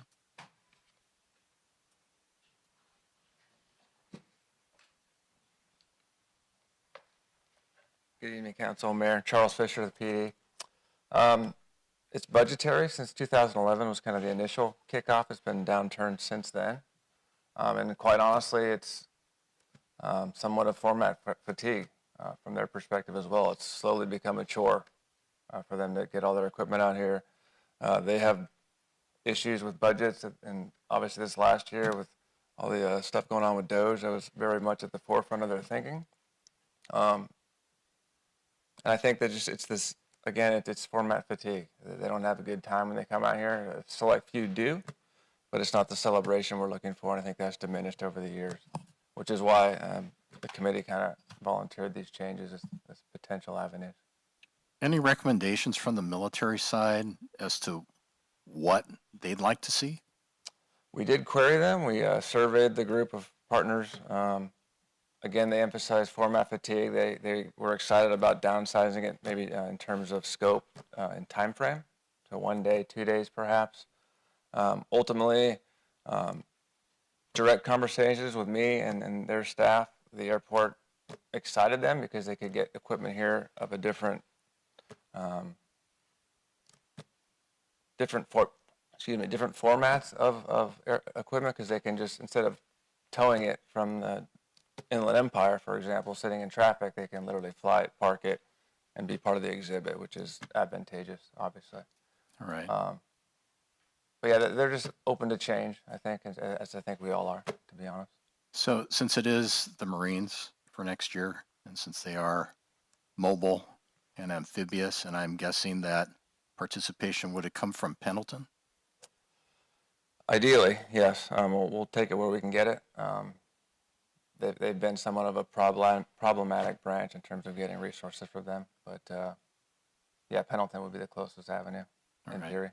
Yeah, because I'm concerned about this decline coming from the armed forces side, because that impacts, I think, interest and participation locally. But if there's a way that we can align interests so it becomes easier for them, I sort of lean towards what Councilman Matucci said about sticking with the current route and then looking to shift to the airport in the future. But I am kind of intrigued by what the Marines, and maybe they've already given some background or input on this. We, again, surveyed all branches, and the general consensus was it's going to be the same production as last year in terms of what they're offering for this year. And obviously they're forecasting out, which is difficult, in their field, but. Right. Oh, and obviously Fleet Week always is since the implementation of that, it draws resources away from us, unfortunately. Okay, thank you. Mm-hmm. I was going to make a comment to your question, Councilman Kaji. I think you were probably with us when we did the federal legislative advocacy trip, which we actually went to the Pentagon and talked to the Army General that year. I think the lieutenant was a comment about that was early in the year. We just elected a new president, and as a matter of fact, most of the ranking officers, not officers, the rankings flags, people with stars on their collars, at that moment in time, a lot of them didn't know they would still have a job. So a lot of hesitancy, participation, and yeah, he talked about Doge, and I know even toward the almost a month, close to a month out before, we thought that the Army was not even going to bring in all their hardware. I think Aram and Danny know that I started shooting for the moon and tried to contact as many people I knew in the D.C. area just to bring in some more awareness so that, there's some priority and funding will get released so that that can happen. So I think last year, I heard a lot of that even in the Pentagon. We were walking the hallways from a lot of the leadership. They didn't even know their boss's boss was going to be around. So that made it also a little bit difficult to plan ahead. Since I'm already talking, I'm going to go ahead and continue to share some ideas. I think I'm I personally is leaning toward option one. Yes, it's the nation's 250th. It's Marines. I'm thinking that, maybe we can also up our game in promoting this to the military for each of us who have military contacts that we can reach out to our local legislative leadership, ask them to help out with the promotion. An idea which I was thinking was, I know that it was written in the staff report, there was some mention about Heroes Games, and I really liked the first Heroes Games that we did to help recruiting. I was thinking that perhaps we could, something like Friday night, we still have the mixer, but we could invite one of the high school bands, and they could play on that artificial grass right next to the Marriott. That would be a nice area. So you still have some kind of music, but the band comes, I'm assuming the band comes free, and we can do that, and we're already there. So I think that makes it nice. And it's really up to the military participants, how they want to do it. And you can almost see what I'm getting at. I think maybe the 5K would be a 5K plus. I know I see Donna Dupron over there. We could, it's almost like a mini Olympic during that Armed Forces 5, and 5K would be one of it. And each of the branches of the military can have we'll have a very simple, not complicated scoring system, so that at the end of the Armed Forces Day parade, when we have our evening banquet, there will be a medal ceremony for which branch service scored the most points. It'll be something simple. It could be a variation of the Heroes Games that would help us with the recruiting as well. It's a thought. This is live. I didn't, make this up. Some of it was, but I'm just thinking it creates a little excitement because, having the military as my customer all my professional life, I think the spirit of fun competition is usually pretty good. And I think, and I know a lot of our PD officers team are former military, and they may have some folks. It's an idea that it's a little variation of option one. And also, I think in the staff report on all the other options, I think option one, we potentially could also think about the county courthouse parking lot as a potential staging area. That could also help, as Donna think about where you do a 5K. I think we could do a 5K, probably stage it from there. And I lost my thought on that one. I'm kind of on a roll because I really want the F-35Bs to come and hover over Torrance Boulevard, since that is the Marine version, and the parachute jumpers. I'm thinking, and the good thing is, it's budgeted. We planned for it, so it's not like we didn't budget this. That is in the budget. And what else did I have here? I'm just trying to read my notes. So it's an idea. I know I didn't veer too much off from option one, other than thinking about the mixer. We don't need a concert Friday night, but maybe at the mixer there could be some kind of a band, from the high school, and that would be kind of fun. And I think they would enjoy it, whichever band wants to be there. And then and maybe. I think we have 5 military branches now. So that kind of, we have 6, right? 6, my bad. It almost be good that, there could be, in addition to the Heroes Game, that each of the 4 high school bands could be paired up with one of the branches of military, and maybe we could get Bishop to get their band, to pair up with another, and that is part of the band competition scoring. That would be part of the overall Heroes Game / our Armed Forces Day Olympic competition. I'm just thinking there's something that really, makes the Armed Forces Day a big turnout, but also it pumps them up, because I could just see we have a little bit of that spirit of competition. It's almost like the police. You guys do, something Baker to Vegas or something like that, that people get pumped up and that we think about that. So I'm really looking forward to our Armed Forces Day celebration, our 250th birthday of America, and I appreciate every department who does that. I know the PD has the heavy lift. I appreciate it, and I think I'm challenging myself to reach out as many contacts we have to help get the support at the highest level of the federal government to make sure they participate. Councilman Sheikh. Thank you.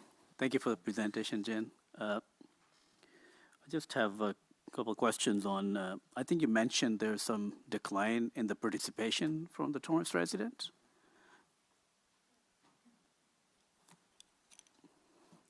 This year, through Placer AI, we accounted for 7,600 spectators. So yes, because we like to say at one point we had 100,000 residents or spectators here in our city at one point. Wow. Slowly through the decline. And then COVID happened. We didn't have a parade for 2 years. And so it was kind of like starting all over again in 2024. So 7,600, I think, is still quite a lot of people on Torrance Boulevard. But do we know when we had 100,000 participants, what was the main attraction? Councilman, Was City that Manager, place I think that's an anecdotal number. That was like a windshield count that we've heard. There was no placer back then, so it's hard to This was the really. first year we had scientific aggregate data from cell phone usage. So next year, we'll have comparison to this year. And I think we even were able to look back the prior year, which gave us probably a ballpark around the 10,000 range. Correct. Do we know what really, what community likes, what part of the Armed Forces Day Parade they really get attracted or they really want to see that? I know the jet is definitely one of them. Any other that you can think of? I think that the community enjoys the exhibit quite a bit. I think your team can attest to that. The exhibit site is always, I mean, statistically, the most amount of visits, we started to track that through some Armed Forces booths. Feedback there was great. But yeah, that was probably the primary attraction in terms of public. Yeah, I think I see a lot of people on the exhibit side. They go back and forth, and yeah. And I thank you for sharing that information. And I think one of the speakers, she mentioned, why not to combine the July 4th and the Armed Forces Day Parade? I think that's a good idea. Maybe we can combine. Is there any reason we're not exploring that option? If I may, Councilmember, on July 4th, we are extremely busy covering the beach, Torrance Beach, as well as fireworks and community gatherings throughout Torrance, as well as the evening event. So that will be a huge strain. I see the chief shaking his head.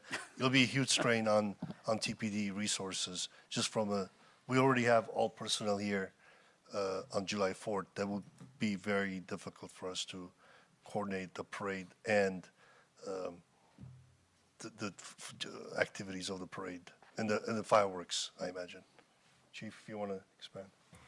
No, sir, that's accurate. There's 2 mandatory work days at the Torrance Police Department. That's for the parade as well as for the July.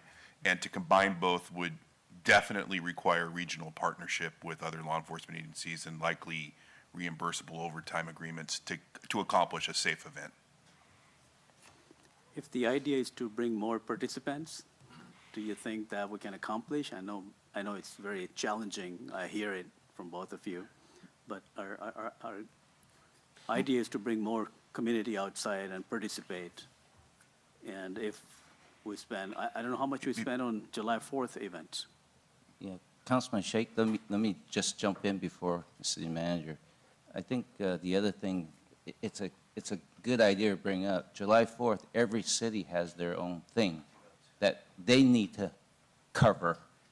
On Armed Forces Day Parade in the South Bay here, we are the only city. So to get mutual support is different than, Redondo Beach said, what do you mean you guys want us for mutual support? We need you guys for mutual support. It gets a little bit of that.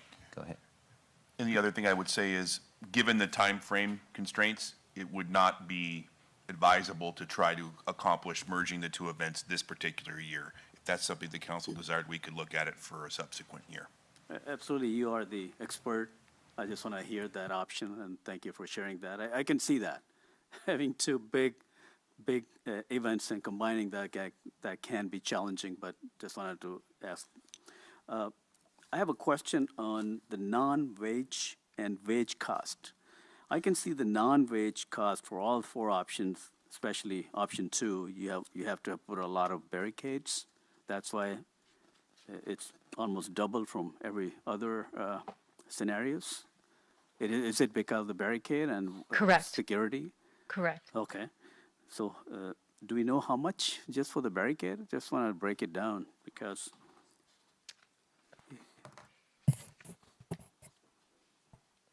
Mayor, Council, Ian Daly, Finance Director, happy to help out here. Page 14 of the item includes the breakdown of non-wage costs. So for example, option 1, the barriers are $174,123 as compared to $301,117 for option 2. Option 3 comes in at $108,653 for the barriers. Yeah, thank you. Okay. And the wage cost for option number 2, we have almost 200,000, almost double from the fourth option. Are we going to have more deployment, or how does that work? For option 2?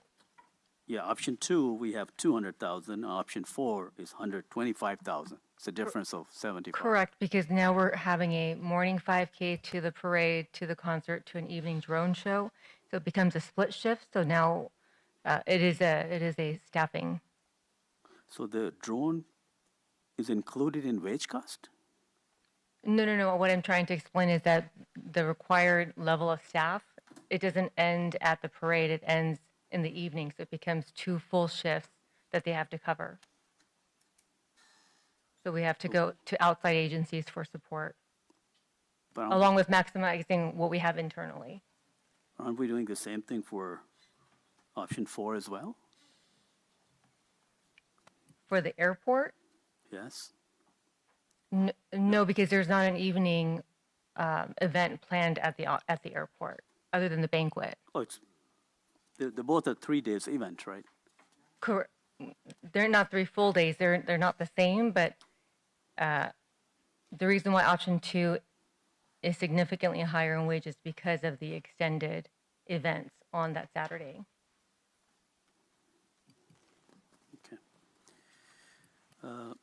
And also the security element related to the airport requires much less staffing in terms of perimeter security, and those officers can be moved to other positions, so to speak. Also, option 2 requires, I think it was 3 times the private security in order to because of the larger geographic footprint. And also, we conservatively estimated contracting 20 additional officers from another agency Wow. to staff that option. I see.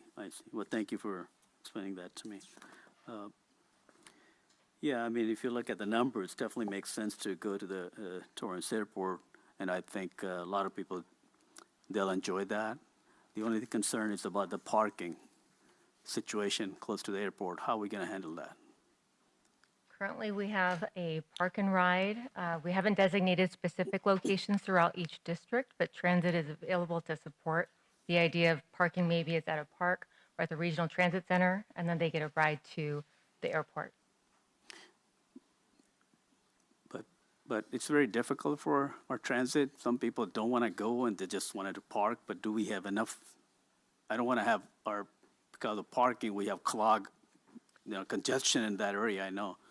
So do we know? We have had conversations with Robinson Helicopter, and they verbally have said they were interested in participating, possibly offering their employee parking lot as space for us to use. So we have enough parking. That was to cover. Councilman Danny Santana, City Manager's Office, we would have to engage multiple sites to provide sufficient parking, both at the park and ride locations and then in the immediate perimeter of the airport. Robinson, preliminary conversations with Robinson did indicate an interest in participating, so that's one avenue that would certainly be explored, but also the regional shopping centers that surround the airport. including Rolling Hills Plaza, Torrance Town Center. If you continue further west along Hawthorne and PCH at the northeast corner. So we would explore all those locations, including the city-managed lot on the east side of Madison, south of Sky Park. So we would look for all opportunities, including the businesses on the north side of Sky Park, including some sites that may not be fully occupied at the present. So we would explore all those opportunities. Thank you.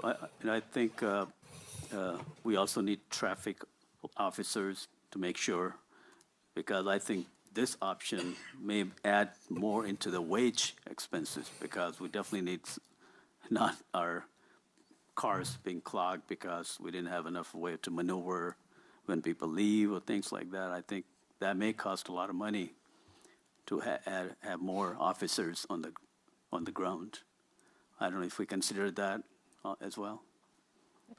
I think all four options will have some element of traffic. I know when people were leaving this year from the Torrance Boulevard Parade, there was significant traffic trying to just get out of the parade route. I think that we'll incur that in every situation. It's just about how much less by having the park and ride option. So They don't have to sit in the traffic. They can get on the bus and get to their car. Got it. So we had incorporated those situations, and the wage cost includes all those traffic officers as well. Okay. All right, thank you. I think if that's the case, option 4, I think makes a lot of sense to me. Thank you.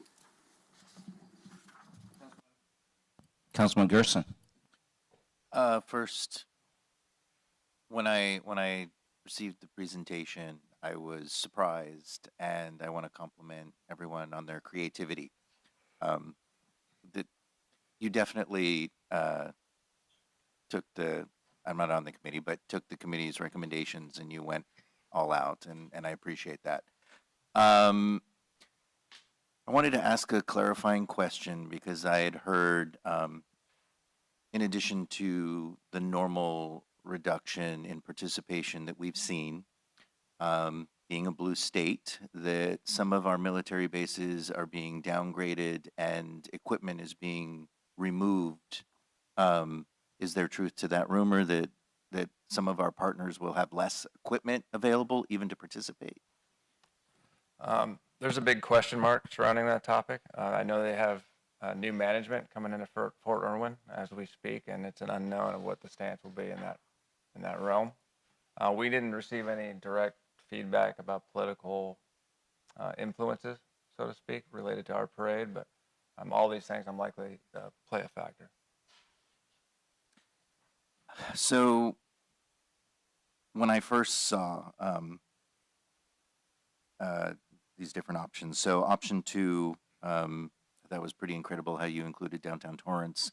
The way that you tried to work in, I understand the challenges of especially needing additional staff and bringing in staff from outside, and why it's financially not possible, but I appreciate the effort and the creativity that you did. When I saw option 3, my first concerns were, turkey trot route, which is great on Thanksgiving, but in this scenario, we have the hospital, we have Costco on a weekend, and the disruption to business. And I really saw the difficulty in that, even though I appreciated the creativity. Option 4 blew me away, obviously, in trying to figure out how to do things at the airport that brought people on. The elimination of closing down streets, the fact no barricades were needed because it's a secure site with controlled entrance and exit. And then how often do you lift up the couch and say, oh, and I found you $250,000 to spend on parks or wherever you need it. That is all so incredibly rare. And the fact that new equipment could be included, helicopters and aircraft, and we have people down there who I know would get super, super excited to participate. The one thing that I didn't, that I saw, it's the emotional piece. Option 1, it's what we've always done. It's going down Torrance Boulevard.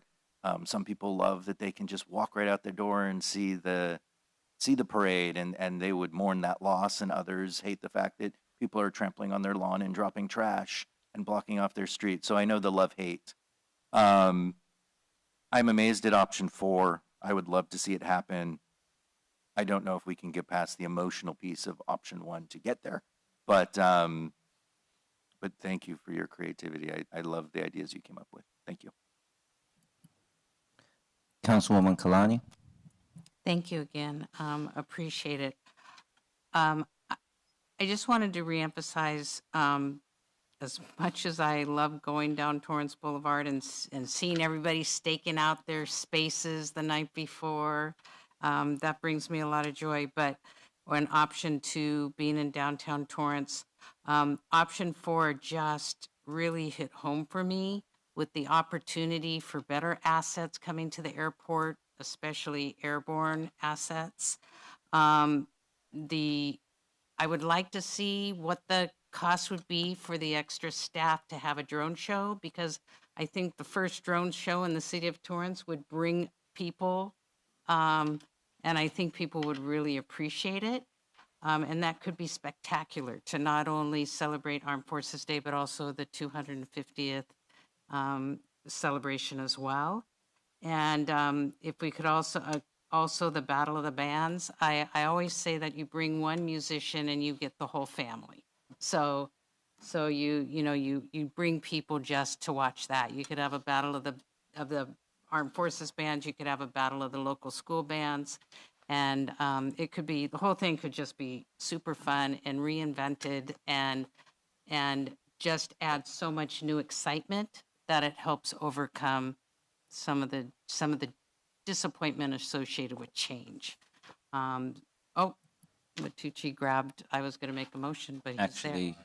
before you make a motion, Yeah, I have a sorry. I have a go back to also Okay, share. thanks. Thank you, If you're everyone. done. Yeah, I'm done. Just thank Yeah. you, everyone.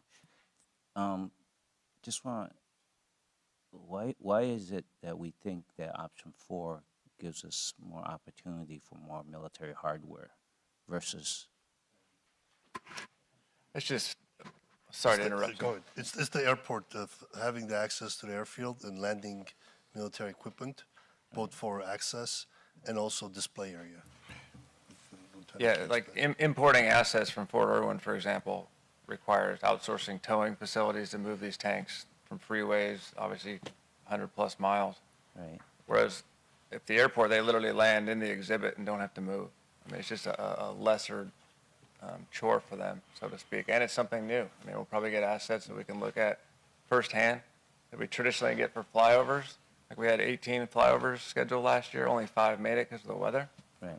But they were all private. There wasn't one military flyover asset committed last year. So I think potentially you're going to get citizens interacting with aircraft on the field and an exhibit site there more so than at the mall, for example. Yeah, I guess in my head, I was thinking I didn't think there was even more. I think all the stuff that you just mentioned still could fly into the airport, and then from the airport to wherever we believe the exhibit area is, it's a short trek, if you will. I think we could do that. What's also nice, there's the airport one area which, if something drops from one of these hardware military equipment on a runway, what would happen? Well, good evening, Sean Mayor-Deachin, General Services, Mayor, Member of the Council. If there was, it would all depend on what would be dropped from an aircraft, what the weight would be, where it would land on the airport. I think, and forgive me, Lieutenant Fisher, for speaking for you, but I think the military's talking about flying in assets, landing them, and displaying them. I don't know if they're actually talking about dropping assets on the airport. Oh, no, I was not talking. I was just thinking as the truck moves along, what if it's just like after a rainy day, we drive down Torrance Boulevard, something falls off a pickup and tears up our asphalt. I'm just thinking about. For the most part, the military displays that we've had on Torrance Boulevard wouldn't have any effect on the airport runways. We'd probably have to think twice about something like the heavier tanks and such being on the runways and taxiways, but those details can be vetted out depending on the weight of the vehicles.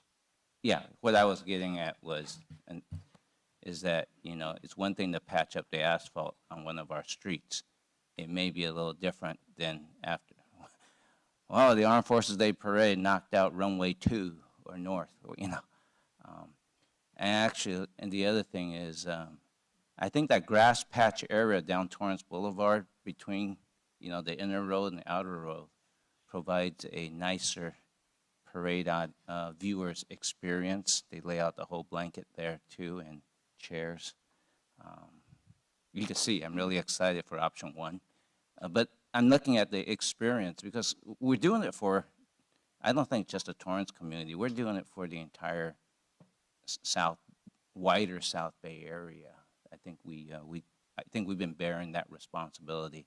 I think, you know, maybe we just need to look, not just, I think, you know, we should consider, you know, continue outreach and promoting. And then, as I said earlier, you know, we can have a mixed heroes game a la Olympic style competition that may prep them. Again, last year, you know, the inauguration was January 20th. We're already asking for hard commits around February-ish. I recall, right? I think so. Some of the commitments, I know I sound like a broken record. Some of the generals or admirals probably didn't know they had the authority to commit. They didn't know they were still going to be in their post at that time. At least that was what the feedback I got walking down the hallways of the Pentagon last February. So that was kind of thing I was thinking in the ingress, egress, as much as we want to promote shuttling. You guys know how it is on Turkey Trot Day, where, you know, there weren't anyone shuttling. They're going to drive, they're going to take your Costco parking lot, they're going to take your Sam's parking lot, and that's the way it likely will be, whether we like it or not. So I kind of like that grass area on both sides of Torrance Boulevard for the community. And then the other thing, Jen, I think you were suggesting before we take a motion was, I don't think any of us talked about that luncheon. Remember, I think you mentioned there was like, you know, let's just say there was 200 RSVP, and I'm going to make up a number. I kind of forgot in my head, you know, 100 shows up. If it's free, you know, RSVPs, just click, I'm going to add 10 people, then I'll decide if I'm going to show up. Yeah, at the same time, I think one of the motivation was for the parade riders, participants. It helps to get them there on time. If you had them already captive audience at the Toyota Meeting Hall, then you say, hop on the bus. I'm just looking at Mr. Newman over there to get them over there. But if you just don't have it and say, be there, please, at 1, can you imagine, like, where's the mayor? Oh, he's stuck in traffic. I'm just thinking we might want to think about how we do the RSVP thing a little bit, put a little bit thoughts. But I think there is a little bit of wisdom of having that luncheon to get all the attendees to their car on time. I think we have time to work that one out. At this moment, I'm thinking, you know, whatever motion we make, let's at least keep the thoughts open on how do we do that in the spirit of getting people there. You guys know what I mean? So whichever option we go, I'd like to at least keep the thoughts on how do we do the lunch option. I think it needs a little bit more thought. Oh, more people clicked in. We got a motion. So Councilman Kaji, you want to make some comments before we move on to the motion? Additional questions for staff. Looking at Fleet Week, is that mainly underwritten by the Port of Los Angeles? Correct. Okay. 10 pager, right? And so for the military personnel that participate, I guess the assumption is they're staying on board their ships while they're in port? Yes and no. Mainly it's just a transportation issue and a security issue. They don't want to move equipment, move it back to Fort Owen, for example, and then back to our event. Okay, but for Fleet Week, it's primarily just Navy participation at the port? No. It's No, it's all, yes, correct. okay. All But all it's, branches. but the primary underwriter is the Port of Los Angeles. It's, well, yeah. So that includes the steamship companies and, okay. Do we have some idea what their budget is for Fleet Week? I do not. I mean, I'm just looking at some general information that they say they draw over 100,000 people during Fleet Week. And if we're looking at participation of under 8,000, you know, I'm trying to get some sense of the cost per head, you know, what Fleet Week is paying for to get, you know, that level of participation. So when we have personnel, military personnel come to Torrance, who's paying for them? Is that coming out of their own pocket to come here to Torrance? The transportation fee? Housing, meals. Well, the hotel is, we pay the bill for the Marriott for several members of the participants. Okay. Yeah. Councilman Kaji, I believe for Fleet Week, when you go there, they have a lot of sponsors from the private industry. Correct me if I'm wrong, I don't believe we have private donations that I'm aware Mayor, of. I'm trying city manager, we used to, very early on, since when the aerospace and defense industry was active and able to lobby, create the Armed Forces Parade was a mechanism to bring the military brass with the corporate partners, and that has since changed. The department over the years has attempted to seek business and corporate partnerships, but we have not been able to garner that kind of support. So it's fallen on the city to sponsor and pay. May I jump in on the Fleet Week piece of it? The most of the challenges from Fleet Week, it is from the, LA has their foundation, much kind of like we have the Torrance Police Foundation. The other piece of it is several years ago, they changed the dates of when Fleet Week at the port happened. So Fleet Week was traditionally in September, and they moved it to March, which is a competing, that ended up squarely competing against when we have our Armed Forces Day celebrations. They've also tremendously scaled down Fleet Week on the LA side. It used to be a 3 or 4 day event with lots of assets that started queuing up 3 or 4 days in advance. There was a Disneyland trip. There was a downtown going to one of the nightly night shows for audience participation. They went to The Price is Right. There was a 3 or 4 multi-day event of folks coming in, but that scaled significantly down. The challenges last year, I believe, and didn't see in their report, was also that most of the military was under travel restrictions when we had our military parade this past year. So that was one of the things that was decreasing as well. I know a bunch of folks that I work with on a daily basis weren't allowed to travel, and Torrance, even though you're 15 minutes away, is considered travel. So just to add, so it is with the LA Fleet Week Foundation in partnership with the USS Iowa and some of those foundations. All right, thank you for the clarification.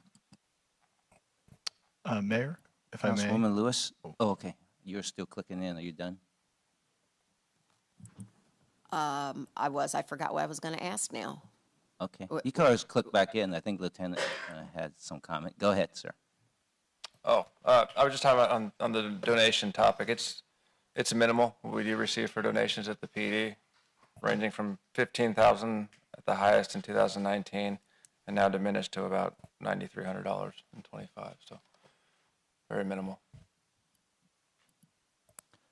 Councilwoman Kalani? Just to clarify, I know that Mayor was asking about the luncheon, and one thing that I remembered we talked about, and you can clarify, was instead of, in lieu of the luncheon, maybe we were talking about some kind of VIP spread, if you want to call it, near the grandstands or whatever. Pay for grandstand. Pardon? I think pay for grandstand VIP. Yeah, but also. There was a grab-and-go lunch if we wanted to feed the members who were participating. Not so much a VIP for the lunch, but to eliminate, I would say half of the attendees are invited members of the community, not necessarily the military. Right. And so we're finding a lot of those no-shows because, like you said, there's no financial commitment to not be there. Right. So if we were just to feed the members of the, parade participants, a grab-and-go might be an option. Thank you. Okay, Councilwoman Lewis, you remember what you were going to say? I did remember. So with the option number 4, the airport option, there would be no need to get, how we get cars on loaners from dealerships. Would we necessarily need to do that? And my other question is with the parade route, with the acoustics of the airport, if you have a band that's coming down one runway taking a turn to the other, wouldn't the noise kind of combat each other on the runway? Having a band during the parade? No, the band's playing during the parade on the runway route. The noise with the drums and the bands, it's going to counteract each other, like acoustically. I'm trying to figure out how that's going to work out. Because I was in the band, so I know. Yeah, I can't really speak to the acoustics down there, but I mean, we would make an effort to create distance between the bands and I don't think you stage it. can, because they're literally going to be going just like this. You're going to have a band that's coming down the main runway, and you've got one that's going to be circled up around the corner. So there's nothing you can do with that noise. Well, it won't be like a roadway back and forth. It's going to be like a loop, is my understanding, around the airport. Yeah, that's what I'm saying. It's a lot of space. They're going to cross, the sound is going to cross each other acoustically from one side to the other. So you might end up drowning out another band, is what I'm saying. Because you got one playing on one playing on the other, you're going to drown the sound out. The sound is going to drown out. Consideration might be just to have one band at a time, so spacing them out so that only one band is performing at a time and not two on both ends. Well, I got that, but you're still going to have bands that do cadences to keep them in alignment with each other. So you're not going to be able to avoid that either. And the cadences that are drum or percussion based, that's also going to create a sound. So I'm trying to figure out how the acoustics piece for the bands are going to work. It's the band geek in me, I'm sorry. It'll be an echo chamber. Yeah, it's the band geek in me. Your Honor, Councilmember Danny Santana, City Manager's Office, staff would certainly take that into consideration, and we would try to leverage the distance in between sort of the circular route of the parade procession to the advantage and to address that. So we don't have an answer at this point, but it's something that Right, we yeah, have these to are account for. hard answers, hard questions, hard answers right now. We could possibly incorporate a competition as was recommended, so then you could have one playing at a certain time designated, an afterthought. They have I to mean, respond there's to each options. other. We'll hand out everybody earplugs. Yeah. Okay, are you finished? I just want to make sure. Yeah, I know this. Just the car issue. I know we spend a lot of time getting vehicles to participate in the parade. At option 4, everyone's walking, I'm assuming? No, it'll be a traditional parade. Okay. So dignitaries will be in vehicles as usual. We will need less vehicles in terms of security transports back and forth from the Marriott and the various locations we traditionally do, because it'll all be in one consolidated location, but we will still have vehicles for dignitaries. Understood. I say one big flatbed truck for all of us. The walking parade is the turkey trot. Save a float over from the Rose Parade, and we just all jump on that. All right, looks like we're having a little too much fun here. Anyone else? Before I see a motion from Councilman Tucci. Thank you, Mayor. When I think parade, I think Main Street. I don't think Torrance Municipal Airport, I think 2027, it's something that we can consider, airport, but to be on the safe side, and of course, staff, you guys tell me, is 5 months enough to change venue? If you put it on here, I would say the answer is yes, it can happen. But me personally, I feel that it's a very difficult task to change up a venue, even though it might be easier in the long run. We only have 5 months, really. Actually less, way less, because 5 months is before the actual parade happens, or 5.5 months, whatever it might be. But the reality is, we have to have pretty much everything in place, 2-3 months. We got to know exactly what everybody's doing, right? When we have those meetings, we're telling people, okay, there's the staging here, isn't it? We'd be basically redesigning the whole event. And to me, that's a little bit of a scary thought. Then if we're worried about low participation rate, I don't think the airport's going to be like the popular venue that we might think it might be, because it's not going to be as accessible as Torrance Boulevard, in my opinion. But I'd like to make a motion that we accept and file the July 1st, 2025 meeting minutes and go with option 1 as a safer route for this year. I'm still open for the future stuff, but also I'd like to include in my motion a more robust marketing to reach a possible 50-mile radius. Talk to people in other cities, not even that far, and they had no idea we had a parade. He goes, "Oh my gosh, I would have totally come if I would have known."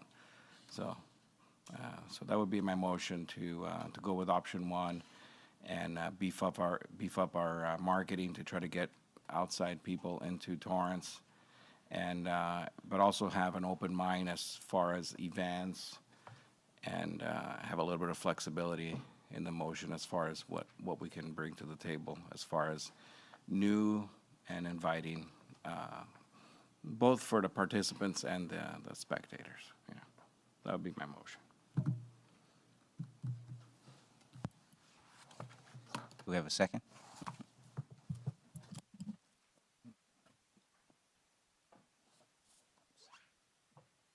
Comment or Councilman Kaji. suggestion. So for the motion, you're selecting 1. Are you, would there be any consideration of item 4? Should it be feasible to do, or you simply want to stick with 1? I think because of the time crunch that we're in, 5 months, Oh, yeah, I was going to say, at this moment, I think it'll helpful if our staff would pick one horse to jump on.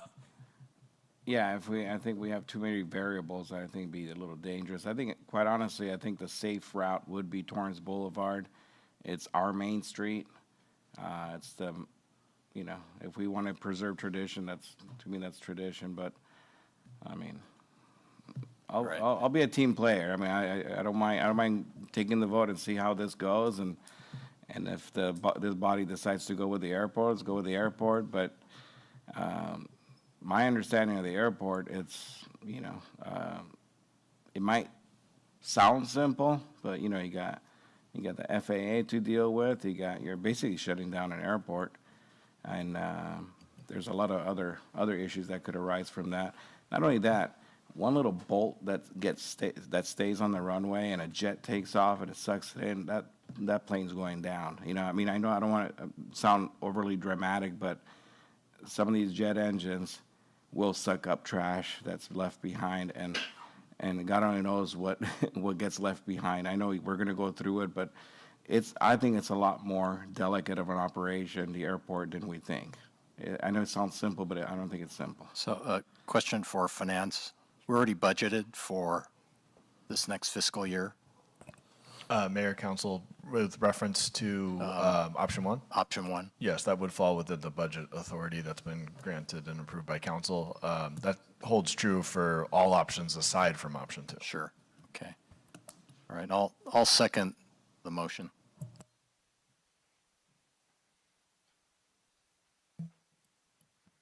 start voting, please? Councilman Gerson, did you have a comment before we? Yes. I wanted to ask, what's the cost of this advertising? Because that wasn't budgeted. So to be able to have a 50-mile radius reach, what kind? Councilman Adam Chapman, City Manager, we can use our existing social media capacity to boost and reach our audience by radius. And that shouldn't be, it's within our budget limitations. It Okay. wouldn't add a significant cost. Thank you.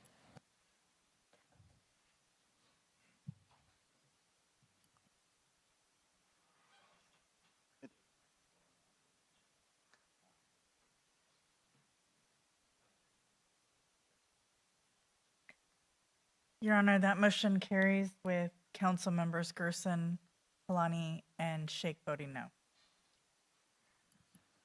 Okay. I do want to get clarification about the options that we talked about. For one, you had mentioned the welcome reception, bringing that back on Friday night That's with what a school yeah. band possibly performing in the courtyard if that was allowed That was instead of a my concert. suggestion. I know to me, that was a little simpler if any of our high school bands or someone want to join us instead of the complexity of trying to go on Armstrong, but I'm open to that. Right. So, Your Honor, maybe it would be helpful if Ms. Shun can cover what was included in option one, Okay. and council can guide us as to whether you would like to add additional elements or not, because thus far, the only motion was, the motion that was acted upon by the council was option one with additional advertising to a 50-mile radius. Yeah. It did not change the program as identified within the item. Correct. The only part that's included is the dinner banquet in that option, because we eliminated the concert, the Friday welcome reception, and the luncheon on Saturday. Yeah, so let me help out, if it's okay with Councilman Tucci. The option one where I was envisioning was Friday night mixer and then have like a high school band on site at Marriott, because I think the concert at Armstrong you're suggesting, I think don't have that, but at least there's something, we're all there. It's it's right next to the area. I'll let PD think about how much coverage they need in terms of, what we do in that mixer area.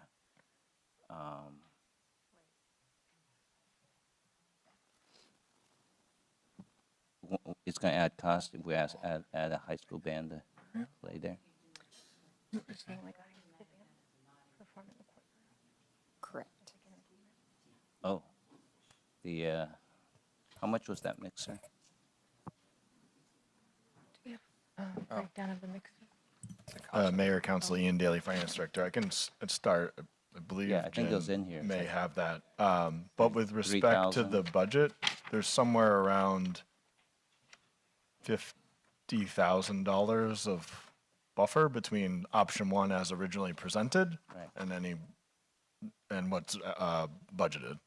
So if amendments were made, it would just deteriorate that delta. Yeah, I think But the value of these particular Yeah. options, I'd look to. Yeah. I'm looking at page 2 of the staff report. The mixer is $3,123. I think that still fits in the budget. So, if I page 2, right? It's written right there. Yeah. It was just. I think the mixture was identified for lack of participation, not so much cost, I think initially. There was only 3 to 4 dignitaries that showed up of the 8, so. So that's what I was thinking. You keep the mixer so you could bring them in participation. You draw them in that Friday so you get participation on Saturday. However, Your Honor, that was not in the motion. So if the council does want to add those additional items. That's why I was attempting to clarify for Councilman Tucci. Understood. If the council does want to add additional items, we would need the council to reconsider the prior motion with the new amended option. Okay. Councilwoman Lewis? I was going to ask for a motion for reconsideration.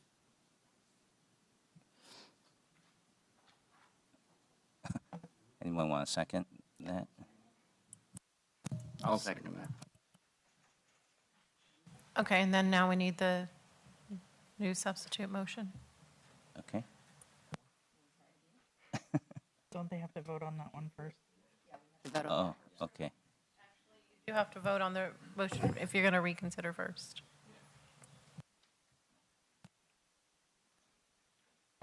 Start voting, please. That motion carried unanimously. You want to give it a shot? Now the substitute motion. I'm not sure we're quite there yet for a substitute motion, honestly. There's a lot of things that I'm seeing here that we can eliminate for costs. Still keep it in with the traditional where we are. I'm just not even sure that we're even there to be able to do a selection. I really don't. How about we make it very simple? The substitute motion would be option 1, but keeping the Friday night mixer. And I don't- eliminating the luncheon? What I would suggest is that the replacement motion would keep that option for staff to think about it, and they could bring just that part back to us, because that luncheon, That's the part I want to eliminate. Right. Because we literally had 6 people there this last year.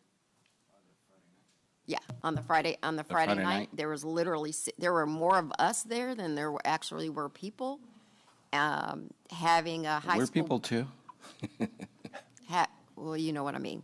Having a high school band, I think, would be interesting, especially if you wanted to do something like an all-city band, but I don't know how much time they would need to prep for that, or the necessity. I like to reduce the cost of the hotel stay, because that's pretty expensive. I just don't think we're there to be able to make that decision, but that's me.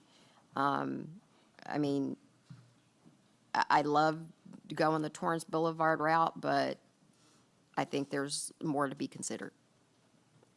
And if that's the case, I'm going to change my vote about having it Yeah. on option 1. I think the hotel stay, this is just me thinking, and you guys can, I think we want them there Friday night, because a lot of them are up 7 in the morning. If I'm correct, Donna, there's a massive turnout for the 5K Freedom Run. If we knock out Friday, that 5K Freedom Run and their participation potentially could be at risk of their participation, because they may be just coming in that day.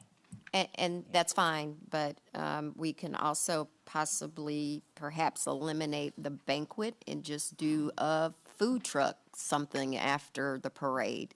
I just think there's ways to cut down on the costs. I mean, we're not getting the grandeur that we had several years ago from the To give you an idea of the room costs that were not utilized was $6,100 of the rooms that were no-shows. Basically, we had booked them for the military. They did not attend. Something to consider. And then how much did we spend on the banquet? Are you talking about the Saturday night banquet or The the Saturday Friday night night banquet.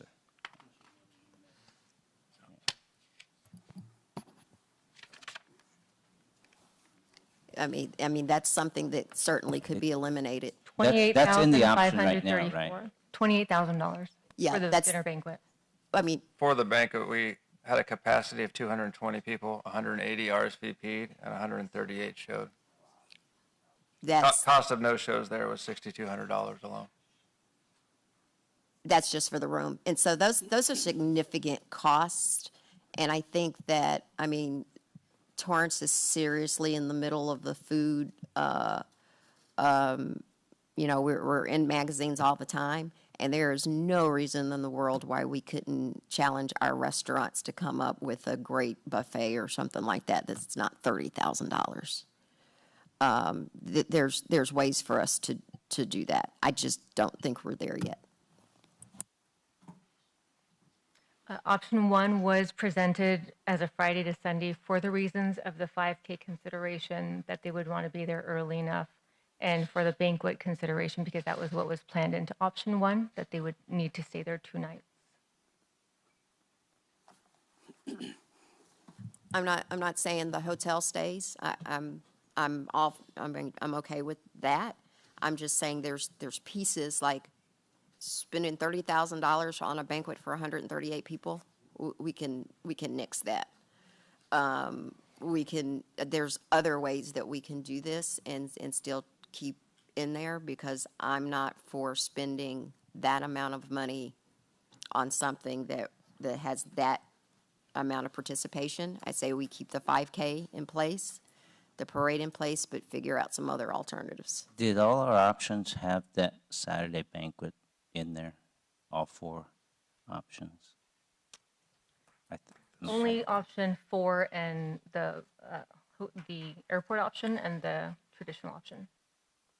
So 1 and 4 had a banquet included. Mayor, Aram Chapaya, City Manager. I think the key decision for us is the parade route. And 2. Yeah. Sorry, That's what I was and option 2 as well. Yeah. The one to downtown. That's You're what I right. was thinking. So if the council's desire is to maintain the traditional parade route, that will help us with the logistic planning with the military, at least to get the decision point. Then, if you may allow us, if the desire of council is to come back with the refined format on the decision on the Friday night traditional reception format, if that's a keep or eliminate or modify, some alternative options for the luncheon for versus the traditional, and then how can we retool or rediscover the banquet. If that's council's wish, I think that gives us enough to continue with our planning with the comeback update to the ad hoc committee, back to council. That sounds good. Just for some Yeah, direction. because and I think we clarity. need to give you some flexibility to work this. May I add real quick, Your Honor? Yeah. It would be very beneficial to us to be given the latitude in whatever the council decides today Yeah. to proceed with as many of the, I think I understand the intent of where we're trying to get to here. We'd like to save as much money as we can, make it meaningful, have some semblance of what it has been for the city of Torrance for all these years. And if we could do that within the operating budget, I think that's great direction for us because, for example, if we were to engage with restaurants or food trucks, there's going to be contract considerations. That's going to take time to work through city attorney, and we're at 5.5 months. To be honest, it may not be enough time for us to resequence it back in through the ad hoc to the council and accomplish what you're trying to get us to accomplish in that time frame. And I don't want staff to be mired in that process and not working on getting the military to attend. So if I think I understand where you're trying to go. If you give us something that we can operate in that framework and not exceed the existing budget, I think we will accomplish what you're looking for in giving staff the flexibility to do it. And we can work on that internally if that meets the council's approval. That would work for me. Okay, so Councilwoman Kalani, do you want to say something? Yeah, I just want to make sure everybody understood, and maybe it's too late now, that the banquet would be something cool in one of the hangars at the airport. So it would be a redefined banquet as well. Yeah, the supersized banquet, right? No, just redefined. I mean, If we're as talking about. Chief said, Okay. if it's within a framework of our budget and logistics, we can definitely allow staff some latitude I think to we got maintain it. that component. We're almost back to his original motion. Go ahead, Councilman Matucci. Yeah, I'd like to make a motion that we go with option 1 with the 50-mile radius marketing.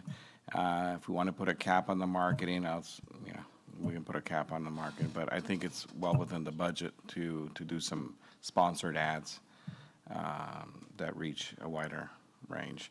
And also, if we can, in the motion, have some flexibility, just as long as it stays within the budget, of a Friday night, Saturday night, whatever and I thought that was part of the initial motion, to have some flexibility because things change.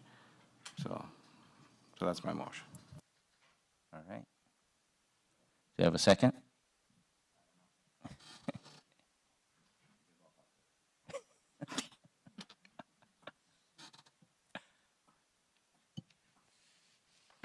people are contemplating, can I let the city? Well, how about this? I'll withdraw my motion, and you guys come up with an idea. All I know is that we're running out of time. If we're gonna kick the can down the road, it ain't gonna happen. That's all I'm saying. I mean, we're beating this one to death. It's pretty darn simple. Come up with a good one. Yeah, I make a motion to go with option 4. I think this is creative. Let's go with option 4. I wanted to let the city clerk know that on the I was the one that made the second. Saw Matucci's name pop up. Just so you know. I will second this one too.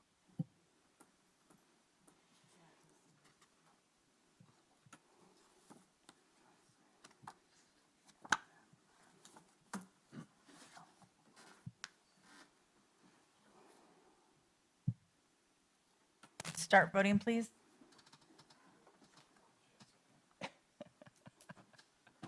Might have to come back for a vote.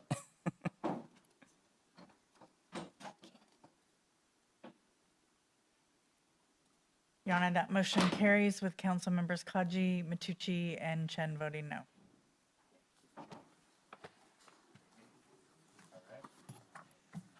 Sounds like that's the airport one?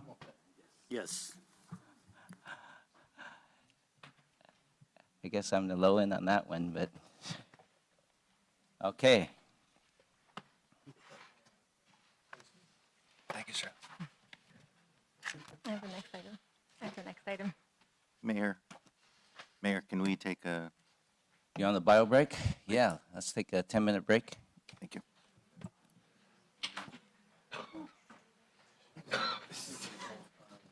What?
All right, we have returned from break. It's 11:41. I think,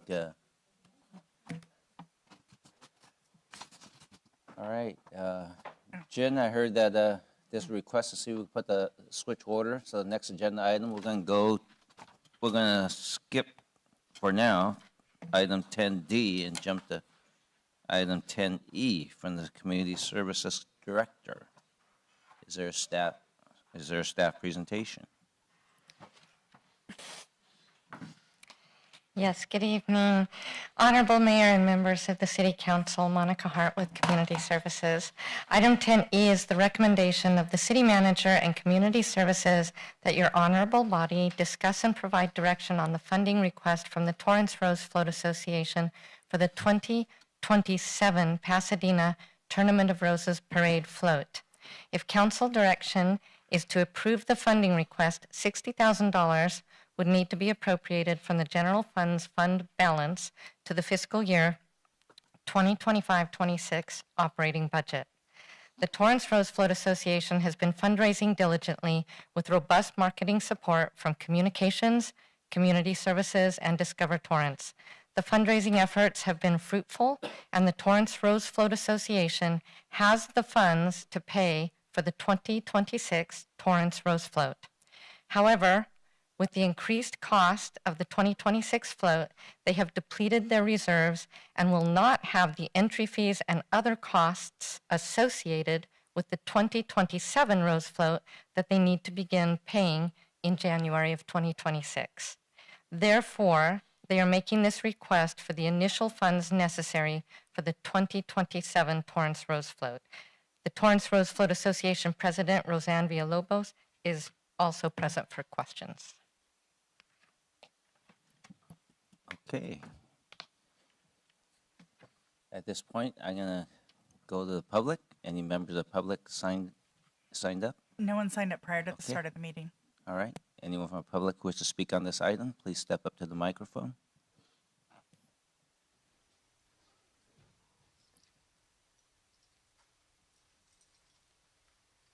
Thank you. Good evening. I just stand here and I would highly recommend that you consider this very seriously, approve it, and what it does is it sets the framework for the 27 float for the Torrance Rose Float Committee. The people that work in this Torrance Rose Float Committee, they've done a great job this year raising money that they could. This money gives them that reserve, just like it was explained, to get them started for the 27 float. And I think it's a great honor that you've even got this float 70 years in the parade. I think this is a great thing for you to consider, and I encourage you to vote affirmatively and approve the funds. Thank you. Thank you. Anyone else from the public wish to speak on this item?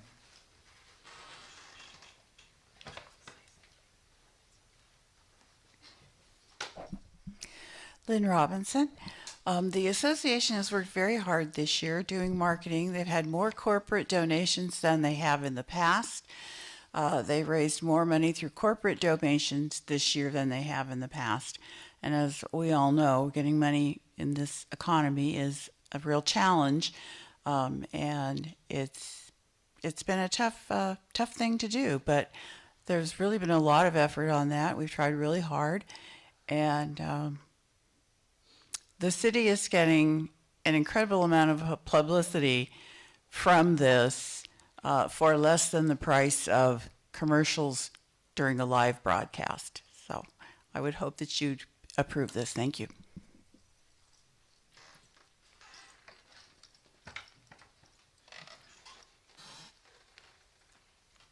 As you can see, I've decorated a few floats in my time.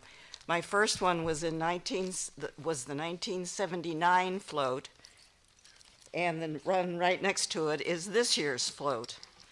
And so I've got quite a bit of time and energy invested in the Torrance Rose floats. I've already been out there this year doing some decorating on the dry day, so we've already got going for this year. It's great to see the float go down Colorado Boulevard. and it has the city of Torrance's name on it. In fact, I've put a few petals on that sign over the years. And the city gets all the credit for it. So I hope that you'll continue with these floats taking that trek. Thank you.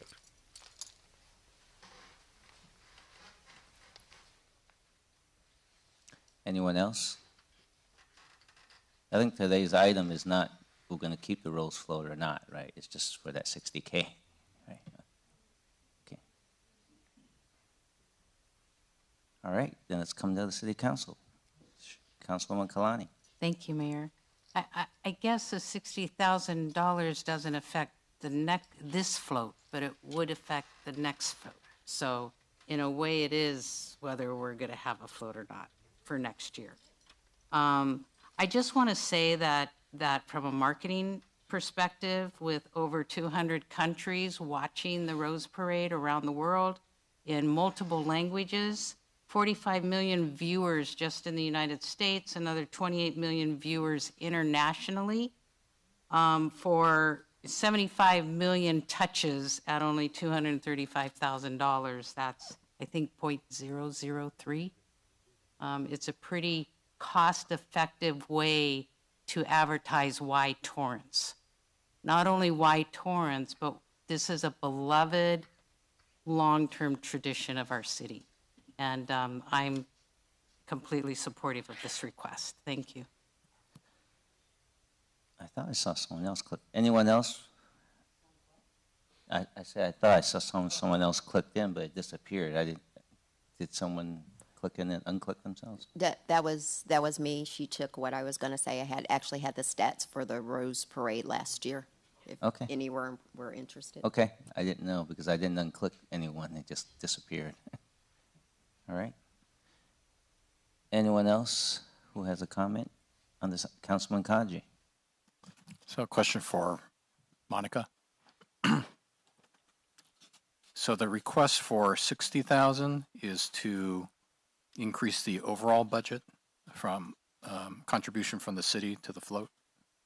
So the request for the 60,000 now is for the 2027 float costs that are going to come up early, and the plan, the Torrance Rose Float Association is planning to come back to request what is projected as the remaining 175,000. Okay, so we'll have another discussion about cost increase for next year's float. Yes. Okay, so the 60,000 is just to front 60 for the 26, 27 budget? Yes. Okay. Actually, let me make sure I heard that because I saw different body languages. I think, yes, it's the fronted, but it's the going in, if I read this last sentence, is the plan going in for the ask for the city council is 175 again. So they're not going to come back next year and say, we're going to ask for 175 minus 60. They're going to ask for the whole 175. Yes, That's how I read that, right? Yes, I think that's accurate. Roseanne was Well, yeah. Actually,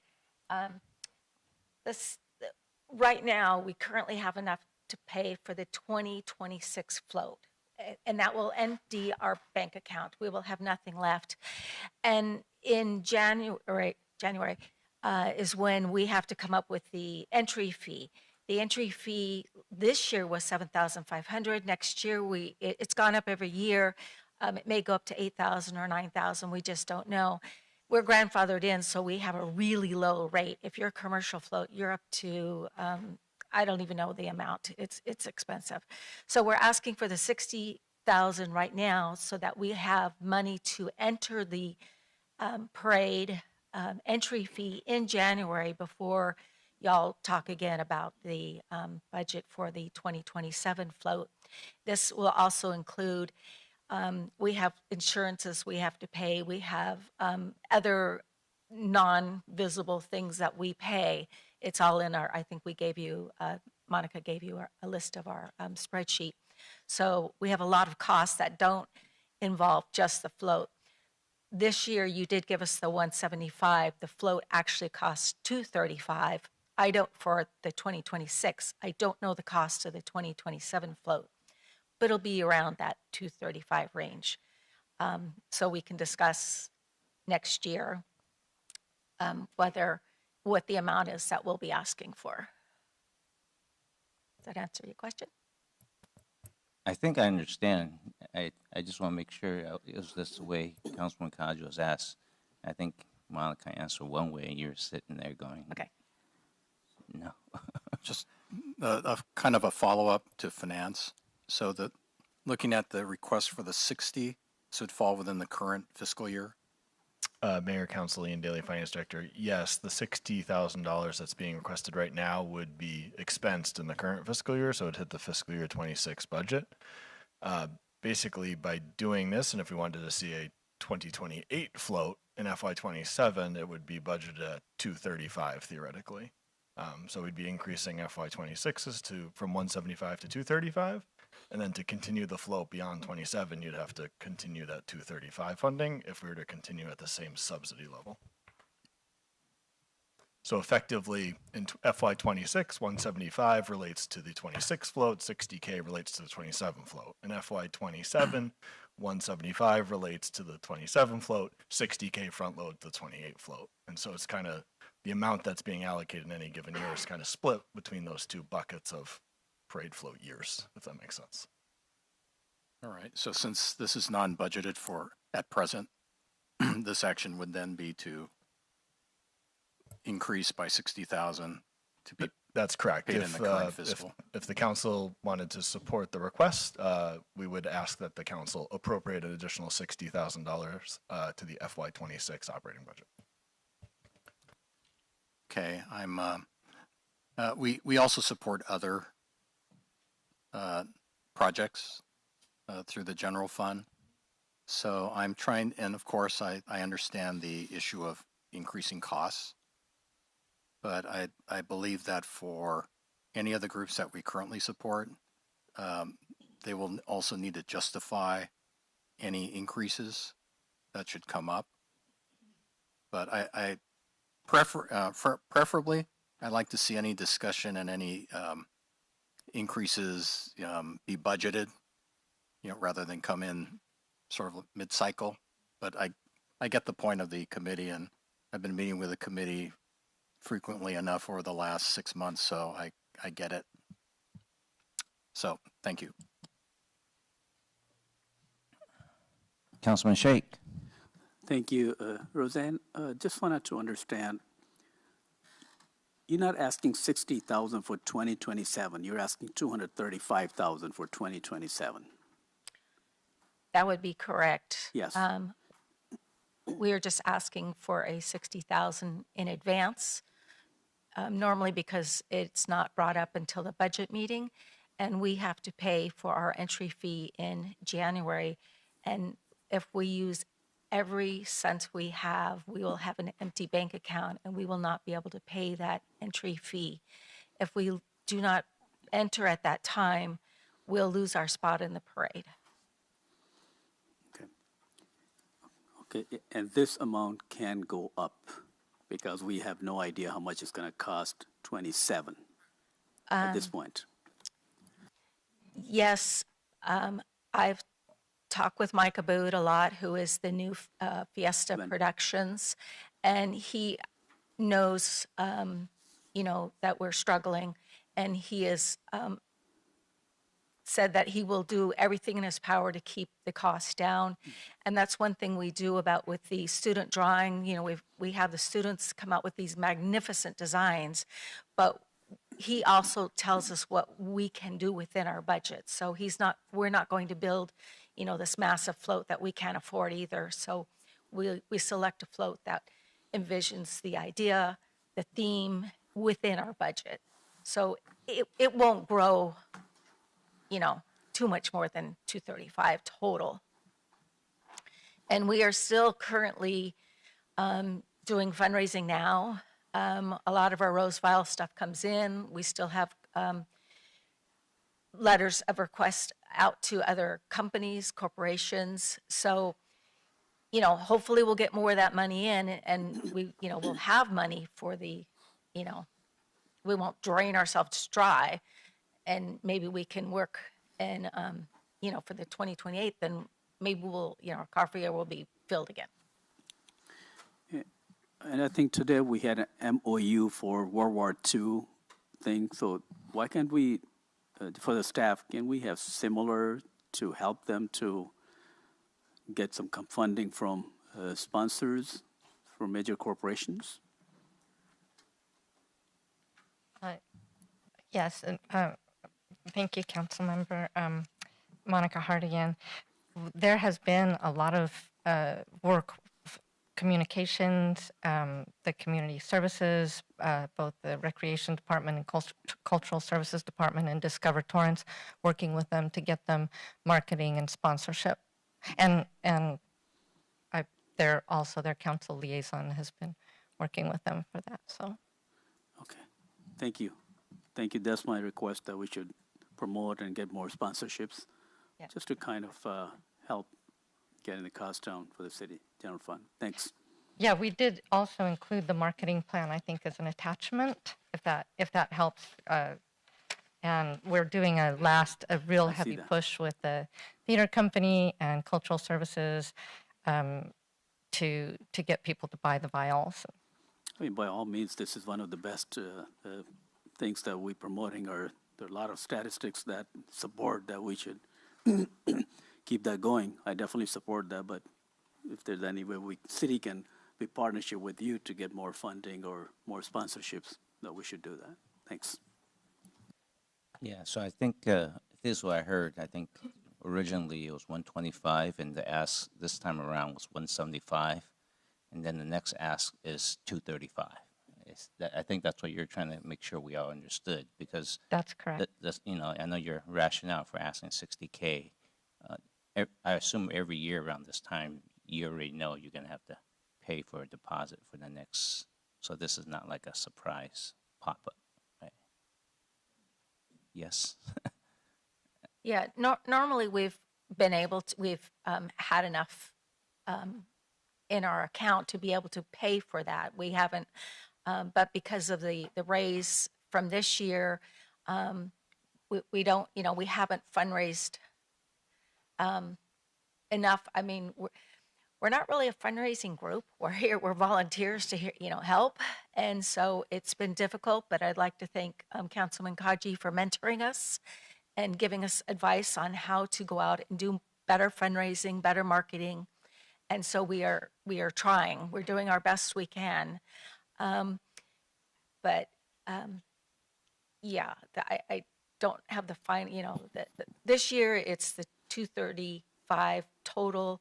And as each year goes up, that's just the cost of everything going up. Understand. It's just that the way it came out. I think the last time when it was asked for concurrence put on the agenda, I think most of us thought we were 60K short to get this float going. So it was it sounded like it was an emergency to bring it up, so that we still have a float come January 1st, 2026. Kind of was, but we've been doing some really good fundraising. So so you can fundraise. Okay.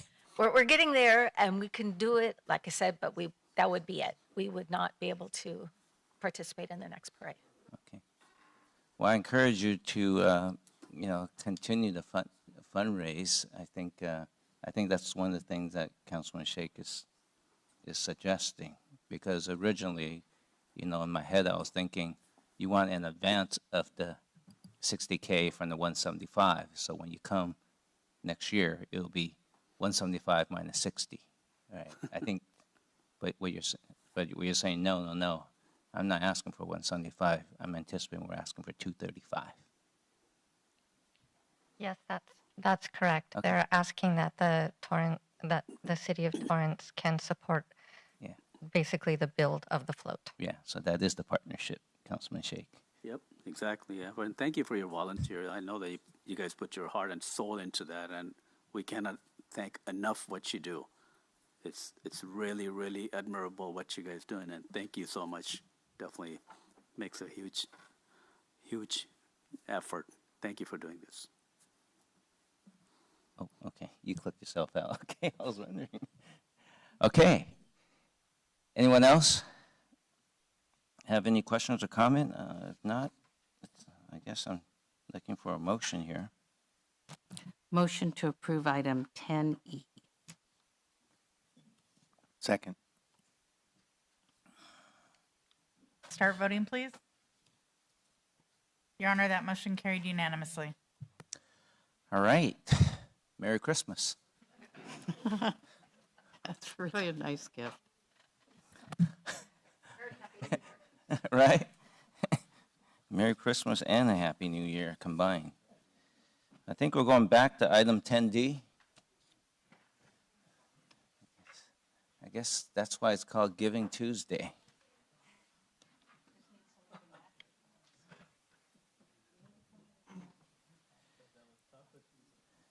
No, today is Giving Tuesday. I hate to break it to you, but it's Wednesday.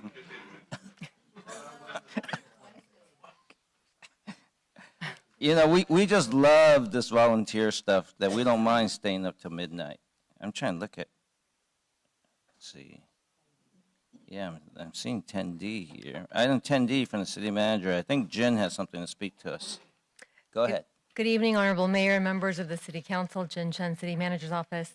10D is a recommendation of the City Manager that City Council receive and file the conceptual report titled Torrance Celebrates America's 250th Birthday and provide direction on the proposed city-side commemorative programming, legacy projects, and community engagement initiatives to commemorate the United States semi-quincentennial in 2026. Next slide, please. On September 9th, Council gave concurrence to bring back an item with recommendations to celebrate America's birthday beginning in 2026. This milestone offers a unique opportunity for the communities like ours across the nation to reflect on our shared history and celebrate what continues to shape our country. Staff developed a conceptual framework calling it Torrance Celebrates America's 250th Birthday. Next slide, please. Framework includes leveraging existing events with cost and operational efficiencies in mind, creating visual support and commemorative branding to give the public a way to identify this program. The concepts also includes educational and interpretive program concepts, provide coverage and promotion on the city's digital media campaigns and civic engagement initiatives. Next slide, please. Throughout 2026, Torrance would incorporate the 250th theme into multiple city events, including a proclamation presented at the first City Council meeting of the year on January 13th. February through March, install presidential and commemorative banners along Torrance Boulevard. Banners would commemorate all 47 presidencies in conjunction with Lincoln's birthday and President's Day. Sorry, this is the wrong, oh, is this right? Yes. Next slide, please. The estimated cost to have banners created and installed is $30,835.63. Funding is available in the general fund's fiscal year 25-26 operating budget. Additional appropriations for specific initiatives may be required at a later date following council direction. The banners shown here are just conceptual examples of what the final design could look like. Next slide, please. In April, the city's installation of Torrance Hometown Hero banners would recognize our local service members. These banners allow us to honor our local military members, past and present, who continue to protect the freedoms established 250 years ago. May 15th to 17th is the Armed Forces Day Parade and celebration with America's 250th branding. May 25th is the Memorial Day reading of the names on the Veterans Memorial Wall. Next slide, please. June through August, the summer concert series kicks off and would include at least one concert dedicated to patriotic programming. Next slide, please. July 4th would include an expanded Independence Day celebration, possibly including enhanced fireworks, additional food trucks, expanded community engagement areas, family activities, and possibly a patriotic concert. July 16th is Rock Around the Block, themed for the 250th birthday. September 6th is Coastal Cleanup Day and actually aligns with the 250th day of the year, symbolizing sustainability and stewardship for the next 250 years. Next slide, please. November 2026 would feature the Veterans Appreciation Program, and in December, the Torrance Civic Chorale is exploring a patriotic holiday performance to round out the year. Next slide, please. To create a unified identity for the year-long celebration, staff proposes a dedicated 250th anniversary logo used across all marketing and outreach, commemorative banners, as you saw on page 5, Production of stickers, bookmarks, commemorative coins, for example, for community giveaways at an estimated cost of $6,000, and the use of digital signage and marquees to promote events throughout the next year. Next slide, please. Staff also recommends working with key community partners to highlight American and local history, collaborations with the Torrance Historical Society, Torrance Public Library, and the Western Museum of Flight for exhibits and interpretive displays. Library branches would feature patriotic book displays, biographies, and historical collections during the month of July. Next slide, please. The city's communications team would lead a digital storytelling campaign showcasing Torrance's contributions to Americans' history, coverage of various events and celebrations to be seen on the city's YouTube, Instagram, and Facebook platforms. Next slide, please. The city would launch the Torrance 250 Challenge, encouraging residents to give back through service, like pledging volunteer minutes or picking up trash, performing acts of kindness, and then share all of these online by using the hashtag Torrance 250 Challenge. Next slide, please.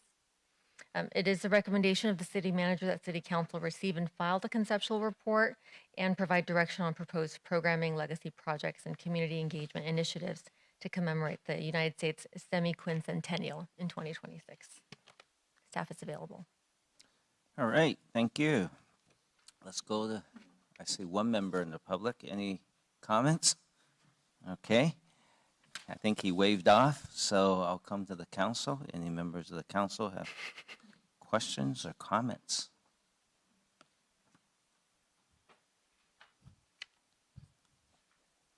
Still awake?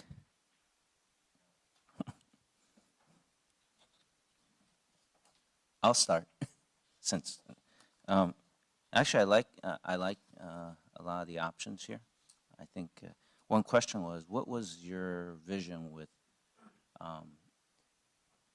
when we put the banners around Torrance Boulevard, when we put the hometown heroes, were you thinking about keeping the ones we already have, and then, or you're gonna take them down? They would come down, and then the hometown heroes would come up. You know what I'm thinking is, my preference would be is we keep them on. At least that's what I'm thinking. Your Honor, can you, Danny Santana, City Manager's Office, would you mind clarifying, do you mean keeping the 250th celebration banner on one side and the Hometown Heroes banner on the other?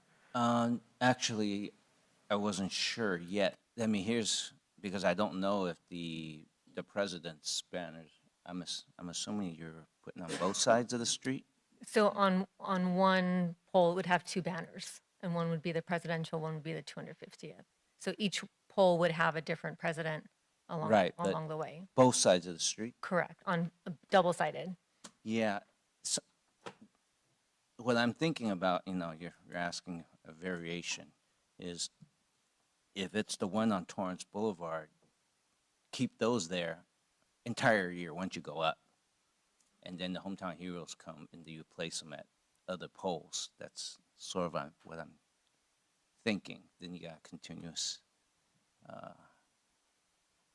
That was just one thing I was thinking. I'm sorry, I'm not clear. You're asking to have those banners year around? Yeah, the 250th. Yeah, once it goes up. Just don't put it down. Yeah, and then when the hometown heroes come up, just find the other poles that's available as opposed to take down the 250th. Right. I mean, the hometown heroes comes right before Armed Forces Day. Correct. Yeah, I think, right? So April, May. We have a little longevity for the 250 because, the thought was we celebrate 250 all year. So that was kind of what I'm thinking.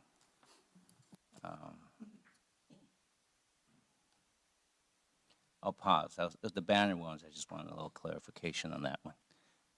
Okay. I know the other things these are examples. Those are nice thoughts. There was another thought, but I'll come back. Councilwoman Kalani. Yeah, thank you very much. This sounds like a lot of fun, quite honestly. Just any consideration of maybe the middle banner downtown? On some. Brian, City Manager, Councilwoman, we are looking at activating a downtown banner program, and that'll be one of the locations we'll definitely incorporate. Perfect. Thank you. Appreciate you. And those are just conceptual ideas. They're not actually the design. Councilman Gerson.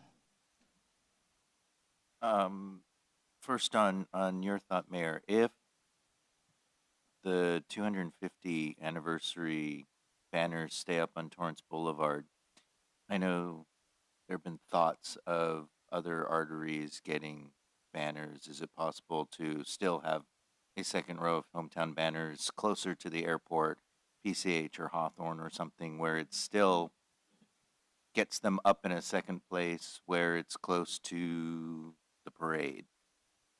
Councilmember, Honorable President, City Manager, Hawthorne and PCH are state highways, but we can definitely explore, even if not those particular areas, maybe along Sky Park and Crenshaw, but we can definitely explore those options. The second thing, I was looking at your conceptual designs for stickers, and then just wanted to throw out, what about patches? We could do patches as well. Just what I thought. But thank you. These are creative. I love your ideas. When you mean patches, kind of like the one you kind of sew on your jacket. So you want a 250 anniversary jacket too? Just playing with you, Councilman Shake.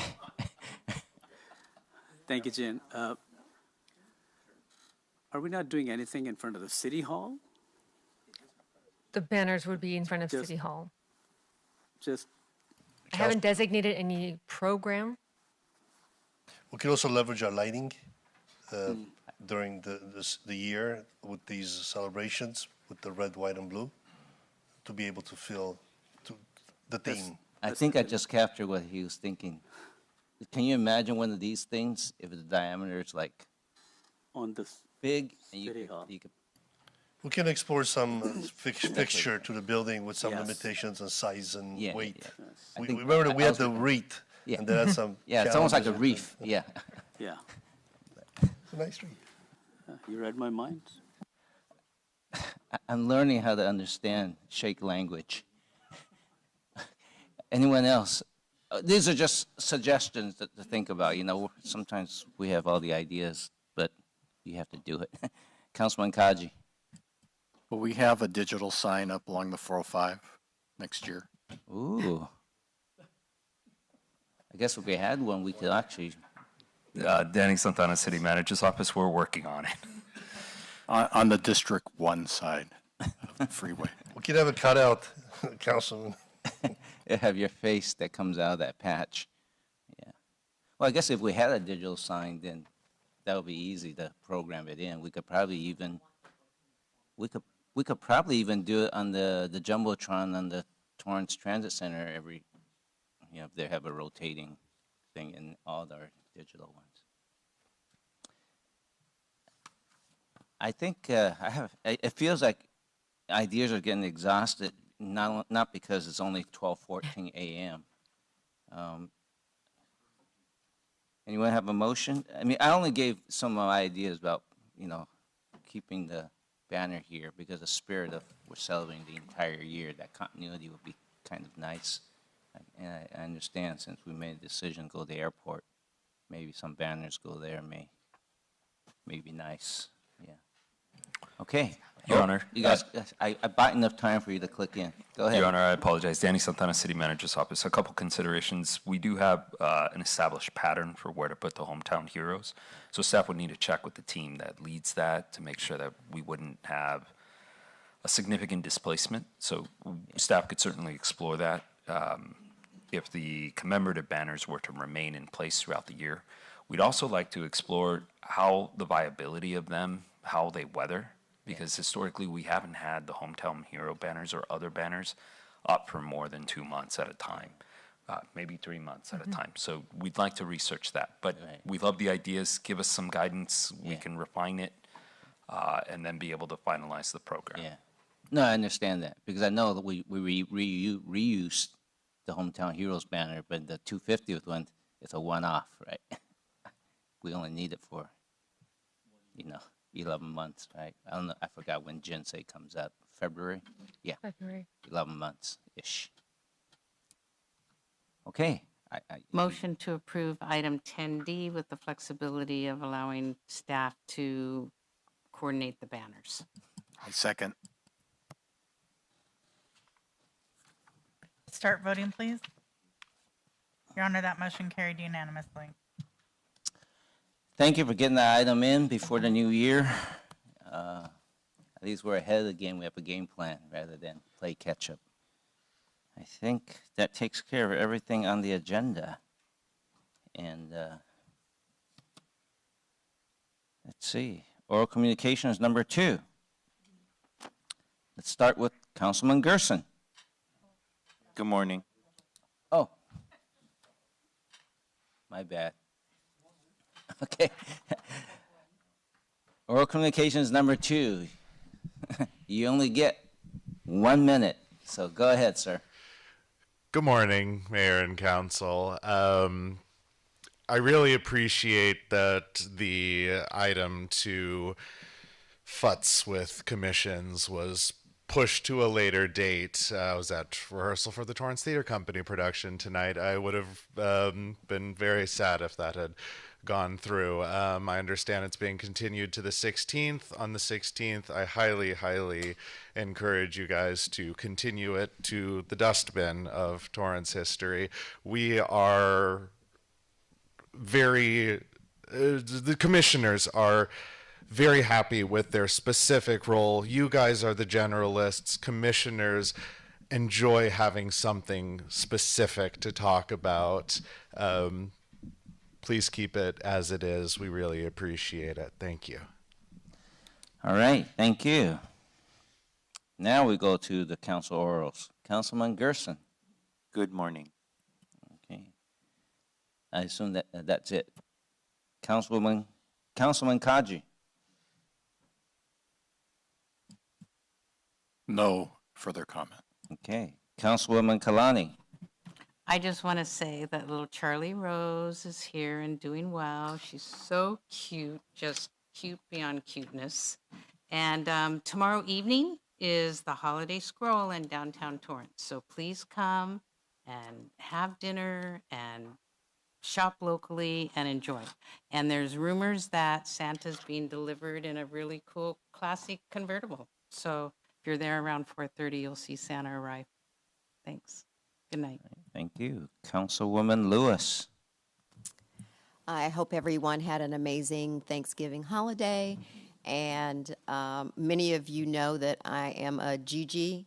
And so this message is for the one that is still up at 12:18, and he's 18 months old. So Josiah James, go to bed. Good night. Councilman Matucci. Nothing, Your Honor. Councilman Sheikh. Listen to your Gigi. Thank you. Thank you. All right. I think some of us were talking about. We have one more council meeting, open council meeting, December 16th. So for those of us who joins us, if you want to wear specialty sweaters, please feel free to wear them at your leisure. Holiday sweaters, I'll call them, or holiday attire.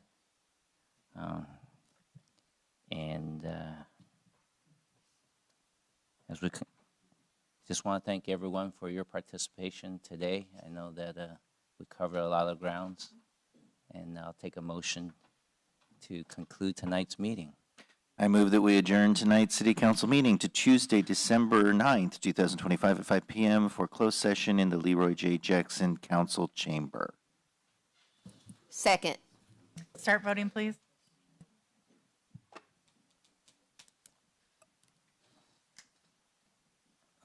Your Honor, that motion carries with Councilmember Sheikh voting no. That means Councilman Sheikh is staying for the night. Good night. It's 12:20.